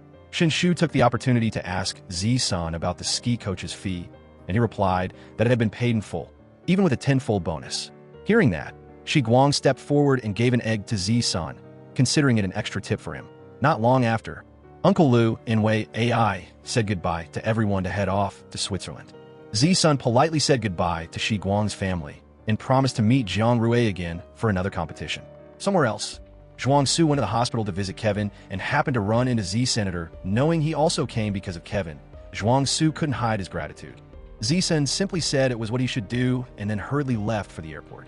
That evening, in the hotel room, Shi Guang packed her luggage to get ready for the trip back to the city the next day. When she saw the small snowmen on the balcony, she stepped outside to take a picture of each one to keep as a memory. Even though she really wanted to bring them with her, she understood that was impossible. After that, Shi Guang texted Z-San, both teasing and feeling regretful that even though he was very annoying, she had to leave these small snowmen at Shanghai Mountain. Z-San texted back, saying it was okay because she was already taking the person who made the snowman back with her. As soon as he returned to Shanghai, Z-San went to visit his grandfather. He asked about his mother's health, and Z-San said she was doing very well, except she complained all day about being fat and insisted on losing weight. Grandfather laughed when he heard that. Then he instructed that tomorrow Z-San had to go to Suzhou for work, so he didn't keep him long, just hoping that when he had free time, he would remember to come eat with him. Z-San politely said goodbye to his grandfather and Uncle Li and then left. As soon as he was out of sight, Uncle Li told the chairman that everything started with Bokai's wife, because her relatives happened to meet Wei Ai at Shanghai Mountain and intentionally passed the news to him. The chairman just shook his head in disappointment, thinking that after all these years, that person still hadn't improved and was only good at using petty tricks. He sat in thought, realizing it had been so long since he last saw Wei AI that he couldn't even remember her clearly. Yet in the blink of an eye, Zisun had grown so big. He couldn't help but feel pained, wondering why she could be so heartless, leaving behind both her old father and her young child. Uncle Li thought that perhaps the person who blamed herself the most was still Wei AI. The chairman was in a heavy mood and just wanted to be alone. Uncle Li advised the chairman to rest and suggested reducing the guest list, but he refused, insisting his health was fine and keeping the original plan to let Hang Jia win for sure, thereby forcing the opponent to reveal their true nature. Over here, Bo Kai angrily blamed his wife for talking too much to his father and bringing up the story of the eldest sister returning home. Thinking there was no need for more tricks since Hang Jia had already been chosen as the successor, Miao Shu snapped back bitterly, making him angry, and he immediately went to find Chung Yuan. When he found out Chung Yuan was taking his first love for a walk in Shanghai, he didn't forget to tease him for still being romantic at his age, and at the same time mentioned the upcoming birthday party for the old man, subtly asking if Chung Yuan would bring that person along. Chung Yuan insisted he hadn't become foolish yet, and then remarked that many guests were invited to the party this time, which was totally different from the old man's usual low-key style. It seemed like he wanted to use this chance to publicly announce Hang Jia's status as the successor. Bo Kai finally felt that the miserable time had come to an end. Last year, he was really in a tough spot when the old man suddenly had someone audit the books, digging up old records from many years ago, which shook the whole internal team and left everyone living in fear. He mentioned the case of Mo Dong, who had worked at Song Yuan for many years, but was still implicated and eventually ended up in jail. Because of this, Bo Kai couldn't help but wonder about the future of Song Yuan and wanted to hear Chung Yuan's assessment. Chung Yuan observed that previously, cash flow was indeed tight, and managing things was extremely difficult. However, the new deputy general manager sent by Bo Kai's side had handled the capital issue smoothly. Successfully raising money in such a sensitive context clearly showed he was no ordinary person. It was then that Bo Kai revealed the deputy general manager was actually his grandson. Chung Yuan only then understood it was Lin Zi's son and couldn't help but blame Bo Kai for not telling him sooner. However, Bo Kai thought that Lin Zi's proactive request to go to Suzhou, leaving the group center, was a good move after all. Leaving the conversation, Chung Yuan got into his private car and immediately called his subordinates, demanding a thorough investigation into Lin Zi's abilities and lifestyle. Right then, Fongping called to say she had finished shopping and was waiting for him to pick her up. When Fongping and Yin Yuan got into the car and noticed Chung Yuan's unhappy face, Fongping hurriedly tried to please him by cleverly shifting the topic to the new year, mentioning going home for a simple and comfortable meal. She didn't forget to emphasize that she had bought many new clothes and shoes, insisting he try on every single item. Immediately after, Fongping brought out a gift box, saying it was a gift Yin Yuan bought with money she earned herself. She explained that Yin Yuan followed friends to learn about investment and business, so she had some income. Chung Yuan asked for more details, and Yin Yuan excitedly told him about a friend in Suzhou whose family owned a factory, while she herself opened a fashion store and built her own brand. Each month, she invested several tens of thousands of yuan and earned a few thousand in profit. Chung Yuan reminded her that making money is not easy, advising Yin Yuan not to spend wastefully since he himself lacked nothing.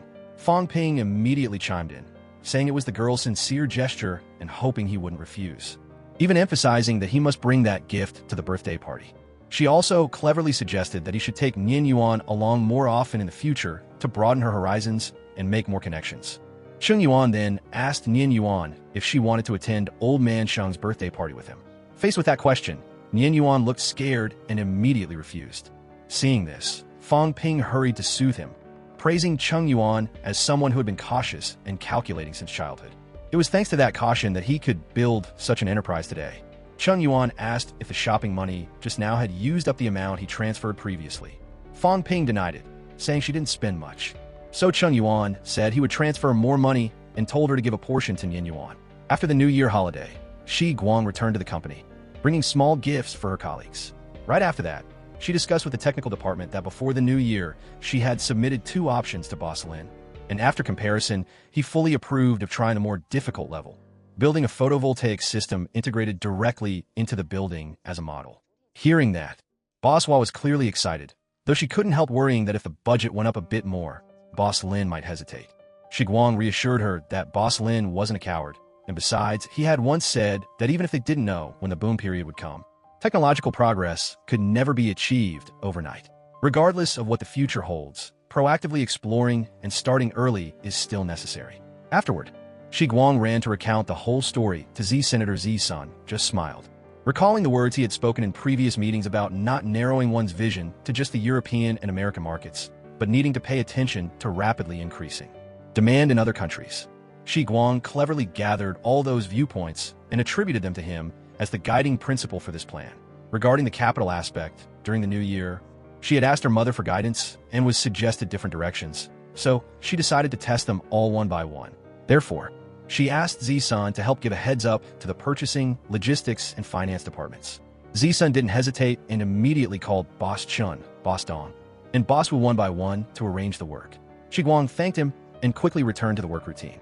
Right after that, the first meeting of the year was held. Boss Zhang asked about the acceptance progress at the end of March, and Boss Ding confirmed the raw construction was nearly complete, preparing to enter the inspection process. If everything went smoothly after testing the production line in May, the new factory area could officially go into operation. The Chinese market this year, especially the Northwest Power Station project, was still identified as the core direction, while the branding strategy also needed to be pushed simultaneously. In the evening, Sun invited Shi Guang to his house. She wondered why he didn't bring the books to the company, but let her come all the way there. But then she stepped into the study and was surprised to see a large box of books. It turned out that was only the part he had selected, as the amount of books he actually read was even more than that. Seeing Shi Guang sit down on the floor, Sun was concerned about the floor being cold. But she appeared comfortable because there was floor heating and she was used to sitting that way. He then brought another pillow and placed it next to her before going to the kitchen to prepare drinks. Not long after, Sun returned with milk and some cakes, casually mentioning that the Suzhou library only allowed borrowing a maximum of 5 books at a time. Shi Guang reacted to that, making him smile and tease that after the new year, she seemed much tougher, likely because she had someone to rely on. She immediately denied it, claiming that was just an illusion and that she had always been civilized, gentle, and reasonable. Shi Guang picked out the books she wanted to borrow, placed them on the table, and then noticed the familiar bowl of soybeans still placed in the study, just like the time before. Sun explained that they were for physical therapy to help practice the precision and flexibility of his hand. Hearing this, Shi Guang held his hand, feeling a wave of sadness, thinking about the pain the recovery process caused. Sun admitted that it was very painful at first and had gotten better later, but sometimes tears still fell unconsciously. When he tried to hold her hand back, Shi Guang immediately pulled her hand away and changed the subject by suggesting they go eat wontons at that same old place. Sun just smiled and nodded.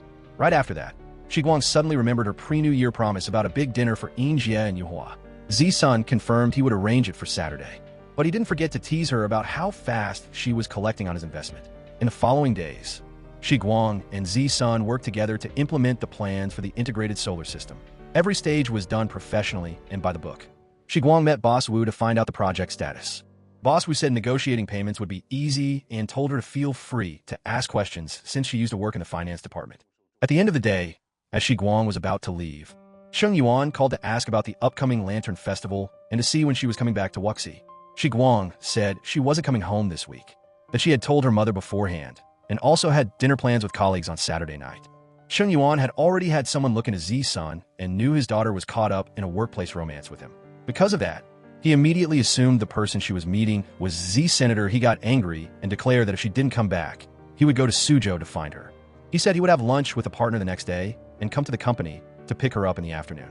At noon the next day, while Shi Guang was texting Jie, she suddenly got a message from Chung Yuan saying he was standing at the company gate. Inside the restaurant, Chung Yuan showed his clear dissatisfaction, questioning why Shi Guang had never mentioned her direct boss was Lin Sun and why she had been moved from the finance department to work under him. Right then, a message from Sun to Shi Guang popped up on the screen, saying he would pick her up after work and that the table was already booked. Seeing it, Chung Yuan immediately lost his temper, claiming the two were dating and firmly opposing it, even talking about moving Shi Guang to another company. Shi Guang stood her ground, saying who she was with was her private business and she wouldn't accept being told what to do. She emphasized that the right to raise her belonged to her mother. Chung Yuan sighed and said he understood his daughter was still resentful, but she was his only child and he could never hurt her. He feared too many people were eyeing the fortune she owned. Shi Guang shot back that Sun wasn't that kind of person, and besides, he was very wealthy himself and used to be a famous doctor. Chung Yuan immediately denied it, saying Sun was only Sheng's grandson and had no inheritance rights. Not having her good fortune, For over a year, Zisun had repeatedly gotten in his way at Chung Yuan.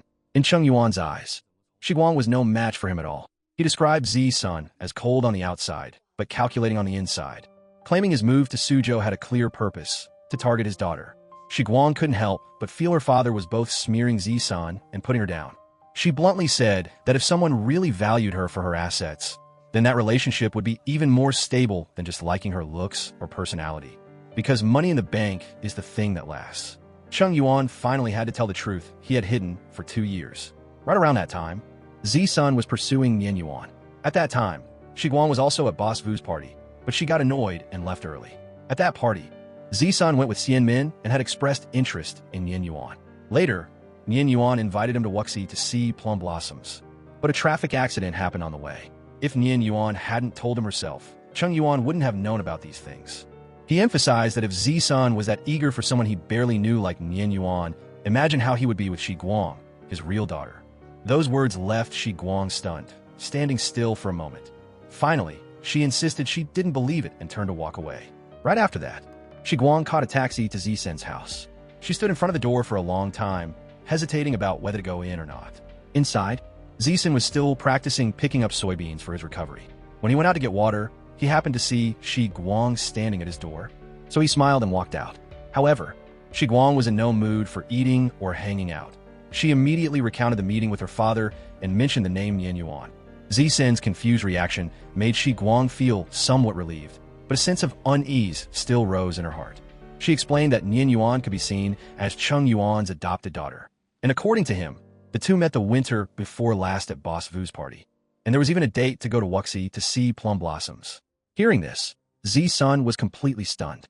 He couldn't believe it and remembered. Wasn't the person who invited him to Wuxi Shi Guang? Shi Guang immediately denied it because at that time, they didn't even know each other. That truth left Zisun frozen. He grabbed Shi Guang's shoulders tightly, trying to bring back the memory of 2 years ago. In January, when they both met at Boss Vu's party, he went with her grandfather.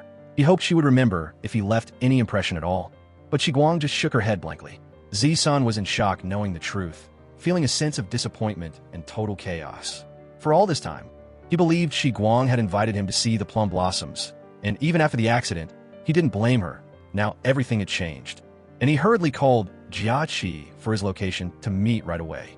Without hesitating, Zisun took Shi Guang's hand, pulling her with him to Songjiang to meet Jiaqi.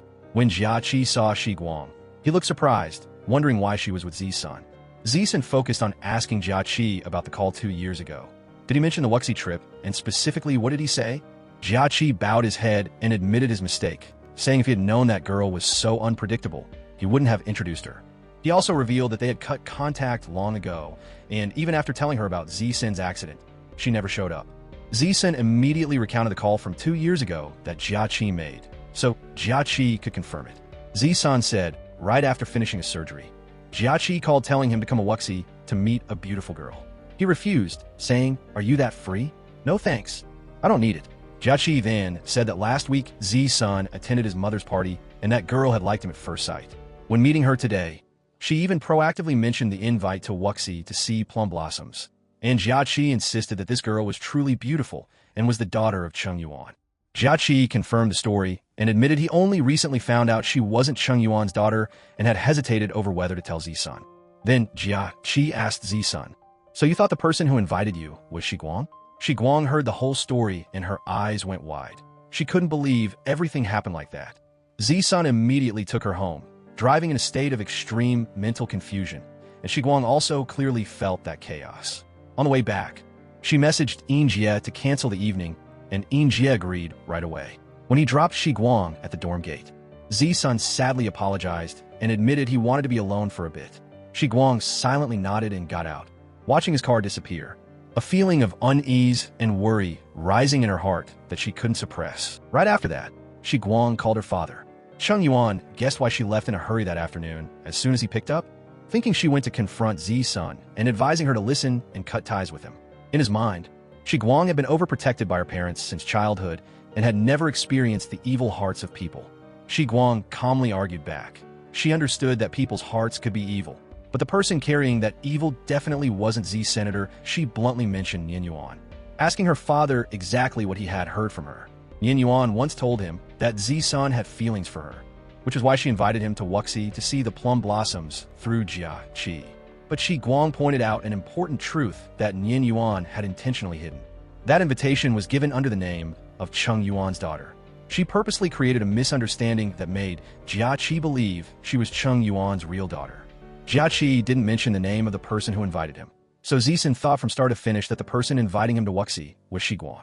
If Chung Yuan didn't believe it, he could totally go ask Jia Qi, but with his status, that was almost impossible. Shi Guang further confirmed that Zisan never had any feelings for Yin Yuan. Even when he had the accident, Yin Yuan never visited him even once. The naive person blinded in this story wasn't her, but her father. Those words left Chung Yuan stunned, and his memory immediately flashed back to 2 years ago. At that time, Yin Yuan had cried and told him that she was taken to Boss Vu's party, where she met Sheng's grandson and Boss Vu's son, Jia Qi. She even said Sheng's grandson had feelings for her, so she wanted to invite him to Wuxi to see the plum blossoms. On the way, the other person had a car accident. Jia Qi said it wasn't serious, but she was so scared that she didn't dare to go to the hospital. At that time, Chung Yuan thought the accident was just an unfortunate event and had nothing to do with Yin Yuan. Even so, he realized that her not visiting was indeed a bit heartless. Yin Yuan cried again at that time, saying that since childhood, no one had taught her how to handle such things. If she had grown up beside Chung Yuan, everything wouldn't have been such a mess. So Chung Yuan once called Bo Kai to ask about the situation and learned that Zisan's life wasn't in danger, but he could no longer work as a doctor. After that, he went back to comfort Yin Yuan, saying that the Sheng family didn't know anything. It was very likely that Zisan hid the matter for the sake of his pride, so just acting like it never happened would be fine. But now that all the pieces were put together, Chung Yuan realized he had been deceived by Yin Yuan for a long time. The anger rose, making him immediately return home. At the villa, Yin Yuan had just returned from hanging out and excitedly showed off to Fongping that she was given a watch by Tian Tian, and even told the story of how she went to Wuxi today with Laku and young Master Zhao to have fun and eat. Right after that, she asked about the money Chung Yuan had promised to give earlier. Fongping replied that she had received some, but it was only a bit more than the money for clothes and shoes. Right at that moment, Fongping saw Chung Yuan appear outside the window and immediately told Yin Yuan to go to her room, then quickly turned off the TV to pretend to be devotedly worshipping Buddha. But Chung Yuan stormed in, demanding that Yin Yuan come down immediately. When he saw her, his anger flared up and he almost lost control. But finally, he stopped, pointing his finger at Yin Yuan and exposing her deceit. Fongping and her daughter immediately tried to deny it, but Chung Yuan spoke clearly about the matter 2 years ago, about Yin Yuan inviting Zisan to Wuxi and how she intentionally told Jia Qi that she was his daughter. He pointed out that Yin Yuan had sought out Jia Qi on her own, making up the story that Zisan had feelings for her, and then after the accident didn't bother to visit, which made Zisan resentful and led to a series of his projects being blocked. What Chung Yuan couldn't accept most was Yin Yuan pretending to be his real daughter and blaming everything on Shi Guang. His bottled-up anger made his head hurt a lot. Fongping immediately rushed to hug him, crying and panicking, constantly saying he absolutely mustn't hurt his health. To her, right now Chung Yuan was the most important person. Every day, she stayed home praying for his peace. She admitted all the mistakes were hers for not raising her daughter well, and because of her weak health, she didn't have enough strength to manage her, only praying that nothing would happen to Chung Yuan. Chung Yuan reassured her that the situation wasn't too serious yet, but from now on, he would no longer care for or get involved in Yin Yuan's business. After saying that, he left angrily. As soon as Chung Yuan was out of sight, Fongping's face changed immediately, turning to scold her daughter for being so stupid. Yin Yuan then confessed that years ago she had told Jia Qi she was Chung Yuan's daughter, which was why the grandson of the Sheng family agreed to meet her in Wuxi. She didn't expect Zisan to have an accident. Moreover, Jia Qi said the accident caused him a serious injury and he couldn't keep being a doctor. Fongping immediately saw the truth. According to her, what Yin Yuan feared most was Zisan discovering her fake identity. For 2 years, things hadn't been exposed entirely thanks to his generosity, but finally, it broke anyway, and it even put her at risk of being kicked out of the house. She grew even angrier thinking about how, when Zisan was injured, Yin Yuan didn't come to take care of him, missing a rare chance. In her eyes, that was forgivable stupidity. Yin Yuan argued back that years ago Fongping herself chose her father and gave up on Chung Yuan. If she were really his biological daughter, she wouldn't have to calculate so much. Fongping replied that at that time, Chung Yuan had nothing. Following him only meant suffering. But Nian Yuan's father was completely different. He had a city registration, a stable job, was given a house, and his living conditions were 100,000 times better than Chung Yuan's. At that time, the Nie family was dirt poor. Following them only meant losing out. Besides, Chung Yuan only had today because he clung to Jang Yin. Even though she wasn't a good person, she knew exactly what she wanted and needed. Fongping reminded her how much Nian Yuan's father loved her. Even though the grandparents valued boys over girls, he still didn't return to his parents' house for the sake of his daughter. Had Nian Yuan forgotten all that? Nian Yuan choked up, saying she always thought in her mother's heart there was only Chung Yuan, which was why she named her Nian Yuan. Fongping admitted she did it on purpose to annoy Chung Yuan and didn't expect Jang Yin to divorce so quickly, thinking there was still a chance to save things. According to her, she just needed to send a long apology text a few days later. Men aren't worth relying on for a lifetime anyway. Just soothe them for as long as you can. On the other side, Jang Yin unexpectedly called Chung Yuan, asking why he suddenly transferred such a large amount of money. Chung Yuan only said it was money for Shi Guang. Hearing that, Jang Yin suspected he had done something wrong to their daughter. Not long after, Jang Yin called Shi Guang asking if her father had done anything to hurt her, because he just transferred a large sum of money to her, saying it was pocket money for the kid. Shi Guang didn't want her mother to be more upset, so she lied, saying maybe it was just his conscience waking up. She was still in Suzhou working properly, so nothing could happen. Then she hurried to hang up, using the excuse of taking a shower. At the same time, Zisan returned to the old house where his family used to live, everywhere filled with old memories. Before, his father always wanted him to be a doctor because his grandmother was a traditional Chinese doctor. If he followed Western medicine, the family would combine East and West with a famous reputation. Now that dream was forever impossible. Zisun painfully clenched his hand, looking at the scar still on his skin while his heart felt like it was being cut. Tears fell silently. He missed his grandparents and his father so much it hurt. The next morning at Song Yuan, it was almost 11 o'clock and Zisun still hadn't appeared. This made Yin Jie feel strange, so she asked Shi Guang about it. Right then, Manager Wang walked out and announced that Boss Lin had gone on a business trip, and during this time, Boss Zhang would be in charge of everything. Hearing that news, Shi Guang was stunned. She secretly wondered in her heart how stupid Zisun really was, clearly thinking she had done such terrible things. Yet he still wanted to be with her. After that incident, Zisun set out alone to travel to Dunhuang. He wandered through many scenic spots until he returned the audio guide to the service desk and accidentally saw a couple standing happily side by side. That moment made his heart sink, and loneliness and sadness quietly rose up. After Dunhuang, Zisun continued to Wuwei. There was a large-scale solar power station here. As soon as he saw it, he immediately took out his camera to record the entire landscape. After visiting and taking photos, he set off again. As he went deep into the vast desert, Zisun climbed to a high point to see the panoramic view, not forgetting to record some beautiful footage. Just as he stepped down, Chao Ming from the Gansu Clean Energy Research Institute came over to ask for a ride. Chao Ming was curious why Zisun appeared in such a remote place. Zisun said this trip was both to ease his sorrow and was related to work. He went from Dunhuang to Wuwei mainly to survey photovoltaic stations because his current company specialized in producing solar cells and accessories. When Zhang Yu learned that Zisun would be in Wuwei tonight, he invited him to have dinner together. The meal took place in a relaxed atmosphere, and everyone talked animatedly. Someone asked about the factory's location and its annual output. Zisun said the factory was located in Suzhou. At first, it was medium-sized, but it was currently in the expansion stage. That made everyone admire him, because in a difficult economic context, expanding production was not easy. Zhang Yu also shared that in recent years, the trend of the state returning to develop the West had become increasingly clear. Photovoltaic stations in the desert would definitely become more and more numerous. In the current winter, the lighting time was still short, but in the summer at just after 4 a.m., the first sunlight from the east would flood everywhere. Those words made Zisun sink into thought for a long time. Afterward, everyone rented a hotel together to stay overnight. Zhang Yu said the next morning he would get his car and return to Lanzhou, while Zisun planned to stay for another day before setting off. While observing his surroundings, he saw some very exquisite postcards of Dunhuang, so he chose to buy a few. Entering his room, he carefully put all the postcards into an envelope intended to be sent to Shi Guang. He didn't stop there. He also asked the hotel owner for a piece of paper to write a letter. After a while of thinking, Zisun put pen to paper and wrote to Shi Guang.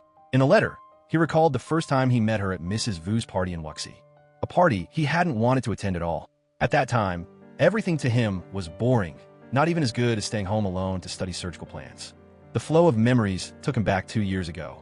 At Boss Vu's party, the atmosphere was very lively, while Z-Sun just sat quietly in a corner, sipping yellow wine. Jiaqi came over to talk and couldn't hide his surprise when he saw Z-Sun appear that day.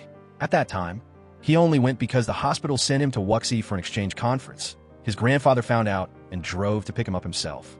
Jiaqi tried to pull him to meet more people, but Z-Sun, being a doctor, wasn't very interested in the business world. Just as Jiaqi was told his mother was looking for him, he hurried away. During that time, a few people stood around chatting and gossiping when they saw Chung Yuan bring a strange girl, not the daughter they had met before. Those whispers reached Z-Sin's ears, but he didn't care much until Shi Guang appeared. In that moment, she was like a bright spot in the middle of a party that he found extremely boring. Even now, the image and memory of Shi Guang back then were still vivid in Z-Sin's mind, making his emotions surge. Those stirrings urged him to continue writing the letter to her. The next morning, Z-Sun went to the post office and carefully sent the letter to Shi Guang. At the same time, at Chung Yuan, everyone was focused on reviewing the design of the photoelectric garden to prepare for the construction phase. Shi Guang announced that the design had been submitted to Boss Zhang yesterday. He judged it to be fine. They just had to wait for Boss Lin to look it over to make an immediate decision. After the meeting, Boss Hua announced that Suzhou University would host a discussion week on new energy, attracting many experts. Shi Guang asked about the time, and Boss Hua sent the specific schedule, emphasizing that on Sunday there would be a lecture by Professor Liu Songhang. Before finishing work, everyone suddenly realized the photoelectric garden still didn't have a name. Shi Guang said the project was already named Liu Guang Garden, chosen by Boss Lin himself. As Shi Guang was about to leave the company, she unexpectedly received a package. Seeing the sender's name was Z-Sun, her heart immediately filled with an unnameable feeling. Sitting in the car returning to Wuxi, looking at the sign for the Suzhou-Wuxi highway, she thought to herself, Z-Sun had his accident on this highway. Last time he drove me home and passed through here, what was he thinking? Did he still believe she was the one who invited him? Believe she didn't care that she had indirectly caused him to never hold a surgical knife again? She carefully opened the envelope. Inside were postcards of Dunhuang's scenery, each with a short handwritten note from Z-Senator finally. There was a long letter also handwritten by him, starting with the story of the first time he met her at Mrs. Vu's party in Wuxi. Those words pulled Shi Guang back to 2 years ago. That day, she was putting on makeup to attend Boss Vu's party on behalf of her mother. Before going, she had called her mother, wondering why Mrs. Vu, who was closer to her mother and knew about the divorce, still invited her father to the party. If her mother wasn't busy, wouldn't they run into each other? Her mother explained that Mrs. Vu was not only a friend, but also a business leader. Inviting guests carried many levels of meaning. At the party, Shi Guang appeared confidently to send congratulations for her mother. Then she picked a few cakes and an orange juice, sitting in a corner to enjoy them, planning to stay for another half hour and then leave to fulfill the social duty. But right then, she saw her father walk in with Yin Yuan, while hearing whispers and gossip about her family.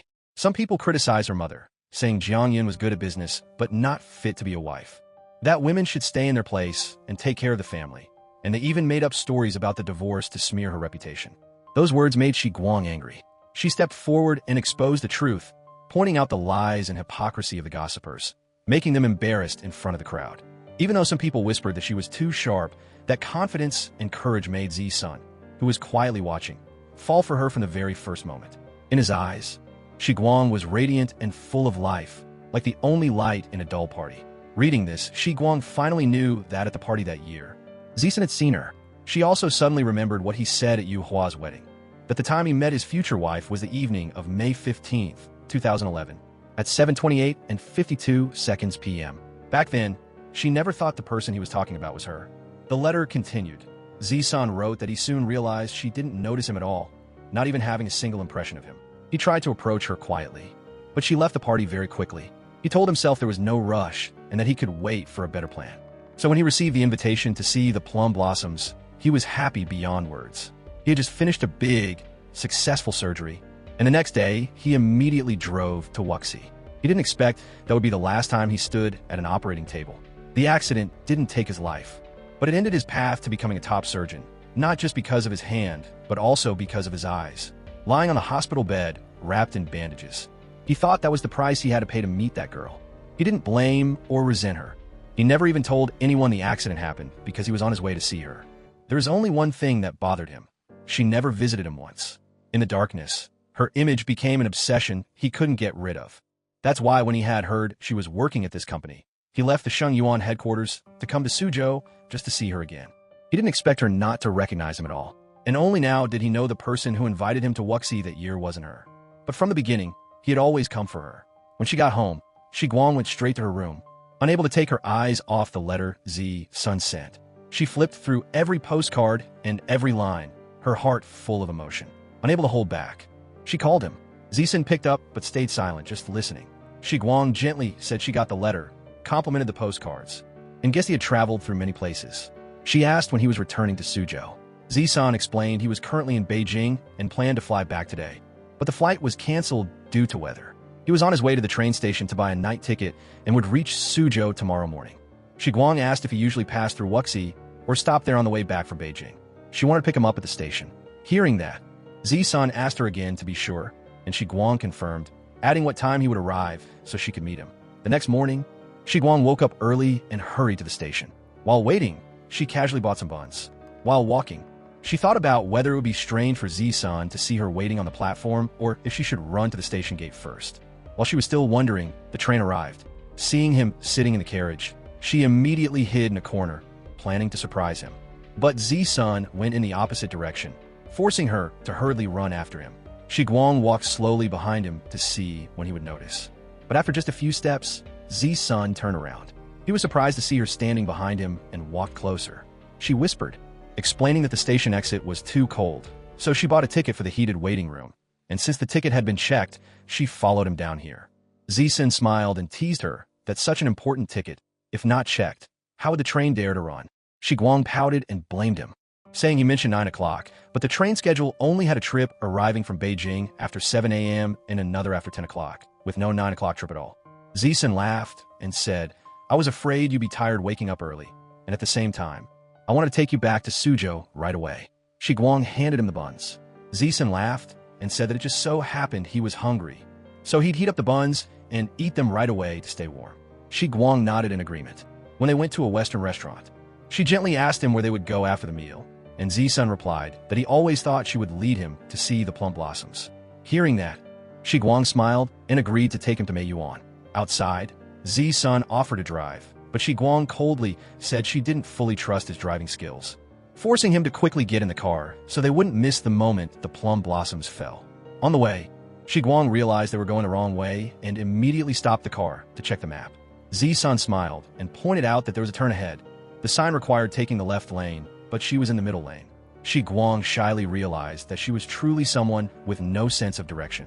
When she was about to turn the car around, Zisun told her to just park there because there were peach blossoms blooming brightly nearby.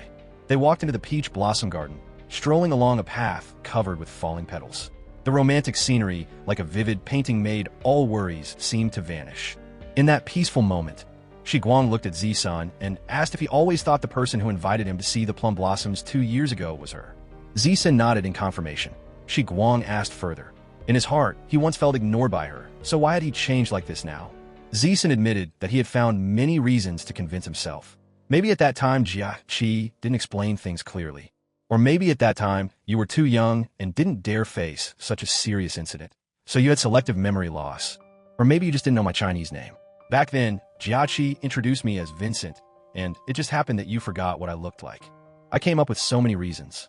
Every reason had its flaws, but I kept convincing myself to believe them. If I hadn't, how could I have been so determined to chase you again? Shi Guang heard that and asked him seriously why he didn't just ask her instead of blaming her like that. Was she really the kind of person he thought? Zisun looked at her and said for sure that she wasn't, and that he had never thought of anyone else besides her. I'm really sorry, he said. Shi Guang looked at Zisun, feeling curious and puzzled. She asked if her father hadn't accidentally revealed everything. Would he have kept it a secret forever?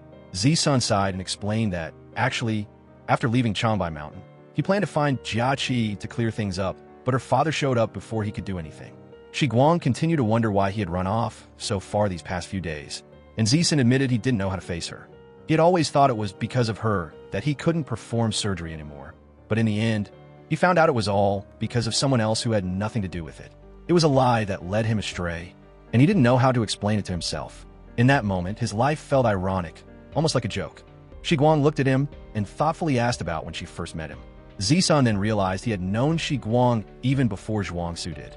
Since the winter break of their junior year, after that party and the trip to Nanjing, he had often thought about what she once said during these past few days.